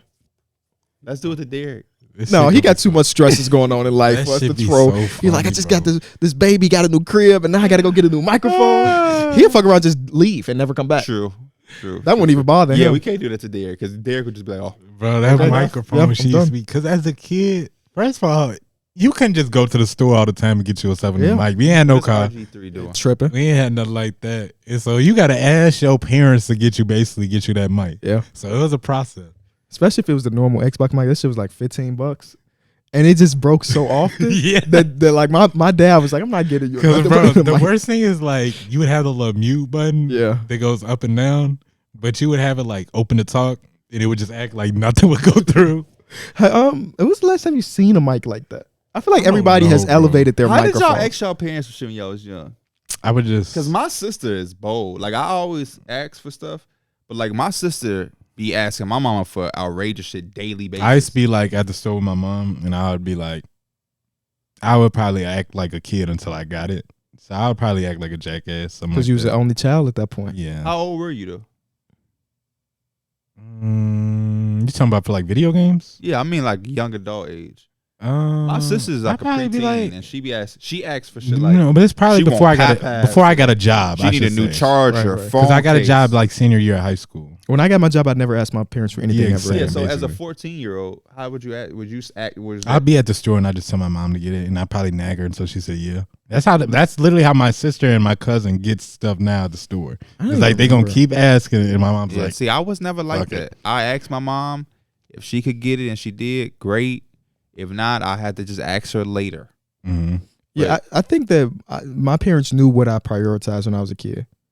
But my sister does that nigga shit too. It was my mom's birthday, and my sister wanted to go to the movies, and she kept saying it. I was kind of like, yo, That's no, my cousin does that, and that's like the most annoying thing. yeah. And I was It's just trying like, not to snap. But I'm just please, but please, it's like, bro, she said no. Yeah. but please, and I was like, yo, it's mom's birthday. Like if she Yeah. don't want to go to the movies, and it was raining and shit, I said like, no, we're gonna go. They to got a the problem with that too. It be Michaela's birthday. Alex mad because It's he her don't. birthday, Yeah, yeah. same Yeah. thing. But they're vice still versa. young. Yeah. My sister is a preteen, so but she used to do that when she was a kid. It's somebody else's birthday and she mad because she didn't get something. I'm like, bro, it's their birthday. It's not your birthday. Like that's concept. It'll be is hard birthday. for kids. It'll be the candles on the cake. They want to blow them out. They want to blow them out. Something, I want to help.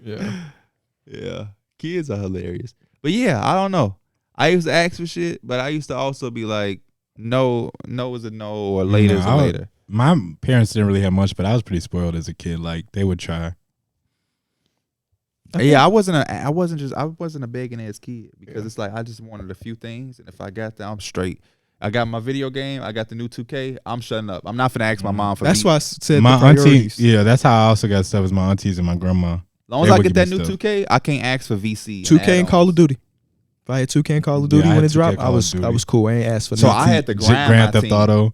But I was one of those kids. I usually did have to wait until like a big holiday, like Christmas is like I'm getting a new console, Facts, right. Yeah. or like Yeah, because stuff you was like late that. to the not this console, but the last one. Because I this was late console, you're an adult. You're yeah, an adult. So, yeah, I bought that one myself. Yeah. I think I bought the other one too myself too, and that's when I had like a job or whatever. This is when I had that big thing where it was like my mom had give me two choices. I think she just picked for me. It was either she had got the 2 Bulls tickets I went to. That was a playoff game, and it was It was like game 5. The Bucks. Yeah. It was a game 5. So I was telling her, it was like, you might get a refund for that game because you might not go to 5 or whatever. It might not go 5 or 6. And she was like, okay, if you don't, if it like I get the money, I'm gonna buy you that Xbox. you was like, fuck. And as a kid, it's like I wanted both. Like I want to go to the game, but it's like this is my Xbox. I was still playing my 360.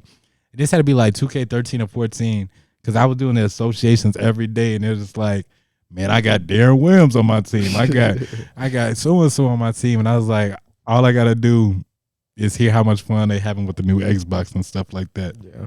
The sweetest thing my mom ever did for me, I was a kid. I was super young. I wanted to go to this Bulls game. And this might have been LeBron. I think I wanted to go see LeBron. Mm-hmm. This is young LeBron. This is the game I told Jamal Crawford about. And my mom was like, okay, I'm going to try. And she told me like, yeah, I ended up couldn't get him, but we'll go out and watch it. You know what I'm saying? Said something about like my favorite food. Like we'll get some wings. She might have been like, man, we could even go to a hotel after. You know what I'm saying? Just little kid shit.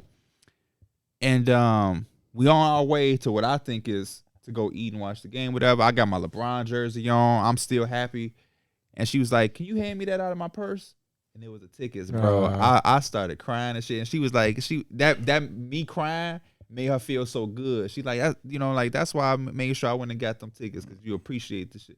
Man, go in that motherfucker, LeBron in there hooping. That was like the best birthday ever to this day. Because I was just like, oh, you know what I'm saying? I was still grateful, you know what I'm saying? And we ain't gonna get to see him, but we finna still go out and see him. And man, she pulled them tickets out. Man, the Bulls scored 100 points. Ooh. We was able to get it wasn't a Big Mac. Portillo's. It was KFC wings. You can get some wings, I think. Or maybe it was something, but they do it different today. This is like 20 years ago. I was probably 8. So I'm 28. Yeah, it's probably we are old. 2 decades. But yeah, yep. Fucking yeah, they scored 100 points. We was able to get something free. Or maybe it wasn't they scored 100 points. They used to do this thing, and they still do it sometimes. I don't know the last time I seen it at the Bulls game, but you'll have like the cup, the donut. Oh, yep, they still do that. Yeah, they still do that. Their favorite, actually. Whoever's on your ticket. Cheer for that more than the Bulls. Whoever's on your ticket, if it wins, you get something free. Yeah. Yep. Now it might be on your phone where you is can on your pick. phone. But back then it was just like whoever you had on your ticket is who. If they win, you get something. And we had the donut, and he won, so I think we got something free. Whatever. It was just dope. It was just dope, and that's why every year when it's my mama's birthday, I go out my way for my mom because that type of shit. When you're a kid, you know what's going on. Mm-hmm. Your parents make some shit happen. I want to get my mom. The reverse happened to me on Christmas years later, and I was older. I'm thinking I'm getting a PlayStation 3. It's a fucking printer. I was heartbroken. I ain't gonna lie. I never told my mama that because my mom was just doing the best she could. But man, you asked for a PlayStation, you see a big ass box under the tree. I opened that shit. It was a printer. She got me a whole fucking computer setup. That's why. And I was still grateful for that. But I wanted that fucking game, man. I wanted that game, and I opened that. That's when I told y'all, my mom, because you can see that. Imagine thinking you got a PlayStation and it's a fucking printer. Yeah, that shit isn't. Shit would not make me happy. Yeah. My dad had one rule: get good grades, get what you want. I mean, I didn't really want much, but That was another thing too. I was late to the console game because I was fucking up at school. I had like an F that I just could not get over the hump of this fucking F. Because my dad was trying to buy me a game. My mom like, yeah, he got to get his game done. And I'm like, oh my fucking god. I was so late to the not next gen, but like that next step. Like I didn't get an Xbox 360. I missed that whole shit. you should go get that PlayStation from Darrick's crib. I should. Because I want to play that Spider-Man game. Bro, I started playing it yesterday. Is it fun to sell? Bro, Okay. go get that PlayStation from Darrick. I heard you can't go on the subway though. I didn't even think about. I saw I somebody didn't even think about going into the I damn saw somebody on subway Twitter. because he can't use it. The fuck? He's not going to be able to do He it. not- He had it for maybe 24, 36 hours before like he had to leave for the trip. Yeah, And, he then didn't he's download. obviously now he can't use it. Yeah. He's too busy at this point. Yeah, I don't even think he loaded the game up. he didn't buy it. No, I can guarantee you he hasn't even plugged it in. Go get his console, bro. We got a key to. I give you his key, Bet. and you just go get it. He won't even know. He won't even notice it's gone. I bet. Bro, what if he? No, I can't just walk into that man crib He like say, that. man, somebody stole it. You got robbed. But the door's locked on the way Yeah, out. Derek, So Derek, what's going on? What's going on with the baby? It's yeah, me and Angie, we at this hotel right now because somebody robbed our place. We don't feel safe. How bad would you feel? You know, it'd be crazy. It's like he got back, and for 2 weeks he just never knew. It is That would like be we crazy. it's like, bro, you know, we took that PS4. That's more likely, but it would be crazier for skit wise if he overreacted. Like, Derek, what's going on? We haven't heard from you. No, man, I just bought this gun because you're like, what? Yeah, bro, somebody took that PlayStation out of my house while I was gone, so I went and bought 3 guns. and somehow they broke in, stole the PlayStation, and locked the door on the way back out. I just don't know how they did But- that. They dropped their wallet. So I got his wallet. I'm finna go to his address. I'm finna shoot him. And his name, coincidentally, is Mike Hurd. I don't think it's you, Mike. But when I see Mike Hurd, It's the other one. Oh hell no! oh, that's a funny ass skit. You should text him for real though, because I can give you his key. What if he say nah? What if he just extra petty? Like, nah.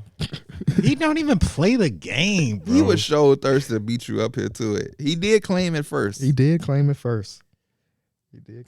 But Mike, you just got to speed run it. Play it in 24 hours to get it back to him before he home from the hospital. Because you know True. you're gonna have a baby, and the baby gonna have to probably stay for 24 to 48 anyway. Just play the game during that time. But best of both worlds. Both of y'all get to play it. Or one of y'all just get y'all money up and go buy the console. That's the Nah. part where y'all acting unacceptable because y'all got I'm not money. finna buy that console for one game. But you could play The It might Last open of up Us. a lot of other different things. You don't want to play The Last of Us? You know me, KB. I'm not really. You want to that type play of gamer. God of War? These are PlayStation exclusives, Mike. God of War, like at God of War, actually. Uncharted? I've never played Uncharted. I haven't either. But heard I it's did. good. I I haven't love played that God game. of War since like PlayStation. God of 2. War is the newest two. The last 2 ones were great. Uncharted is a phenomenal game, and I played the old one. Mm-hmm. It's probably way better now. You'll get your worth out of it. I know I played it. That's when I stopped gaming, like when Uncharted and all that was like popping. Yeah, Uncharted. I think I know what you're talking about. Drake's Redemption, Uncharted. I like that shit. Final Fantasy 7. I was a Gears of War guy. I do like Final Fantasy. Kyron loved Gears of War. Ratchet and Clank. Oh, was that Darrick that really likes that? It might have No, been I Darrick. used to really like Ratchet and Clank. I felt like I played a game not too long ago, and I was like, this game is nowhere. I was where trying to it used remember be. the name. Nostalgic is one of the realest things in video games, bro. old as. A game that was awesome in 2006 and 2023, that motherfucker probably is ass. That's why. That's why the Spider-Man is good, because I feel like a kid again. They like the I mean, nostalgia it's I'm And you not play like through- you I don't play have both like Spider-Mans. a broad like video game type of like I don't play a broad sense of like video games or whatever, but open world games are the coolest shit. Yeah. You know, Yeah, you're not a gamer. You just happen to play the game. I like sports games. Nothing Hell wrong yeah. with that. I love. I like sports games. building teams, like my team, but the associate. You the know you league. don't. You don't like building teams. You like buying teams. Ooh. City Speaking of, I Skylines. gotta- City Skylines 2 comes out today, doesn't it? I don't know, but it's gonna be my first PC game I bought in a minute. Let me see. I've been wanting to watch Tekken, so I want to play Tekken. City Skylines 2 is available on PC right now. Yeah, I'm gonna get it today. I'll probably play it late tonight. How do I know the game release day and you don't? It actually came out 4 days ago. You late. Ain't this your shit? Yeah, Does it have a multiplayer? No, it doesn't. I don't know about City Can Skylines. I be 2. co-mayor with you? I don't know. I don't know how that shit would work though. I would just sabotage the whole city while you trying to So build it yeah, up. why would I even do that though? For content. You're not in the right mindset most of the time, gang. See, you missing the point of City Skylines. Unless you, what's his name, Biffa Gaming, I you're don't know not who getting that is. views on City Skylines. Oh, it's the one guy that No, dominated I the think there's a market. couple people, but no, I think the well-known dude I know. Okay. But it's not really much you could do in there. I guess they have a bunch of like challenges. Mm-hmm. This is also from the first one, not the second one, but it's really just a like relaxing game. There's a lot of detail in that shit. Oof, it's saying that the rendering is The renderings, not great. That's fine. You'll figure it out. You'll figure it they're out. gonna update it. Yeah, it'll be fine. They're gonna fix it. But that's the problem with gaming, by the way. What? People release unfinished products and people like you be like, well, they'll fix it. No, motherfucker. You just charge me the money. Make the game work the way it should from the beginning. Simple. That's why I be feeling like these people don't be playing the games all the time. These people. The people that made the games don't even be a fan of the games they damn selves. It feel like. Yeah. In it for the bag. All right, that's two. Hey, shout out to Dmills and his significant other. Happy birthday to Harry. You cutting it off early? Early. I'm just playing. We can get out of here. We Boy. definitely over 2, right? Happy. I got Oh, it. get the hell out. 2:35. Get us out of here, bro. Wait, I want this. People ask for birthday shout outs. This is Yep. how I know that they Gotta watch. do those. Happy birthday to Jack. 2:35? Happy birthday to Jack Cooper. Your girlfriend birthday, Libby Jack. hit me up. So you got your birthday shout out. Give your girl Libby a big hug and kiss. And then Harry. Harry, happy birthday. Why did that make you laugh? Harry's a funny name. I always think it's cool when somebody's girlfriend is like, he watches this podcast. Mm-hmm. He gets a shot. So let me hit him up. Let me hit them up for him. Bro, 2:35? All right, we'll see y'all, man. God damn. If Harry and Cooper see this, they watched it. They watch. They watch an almost 3-hour episode. All right, we'll see y'all on Tuesday. Peace.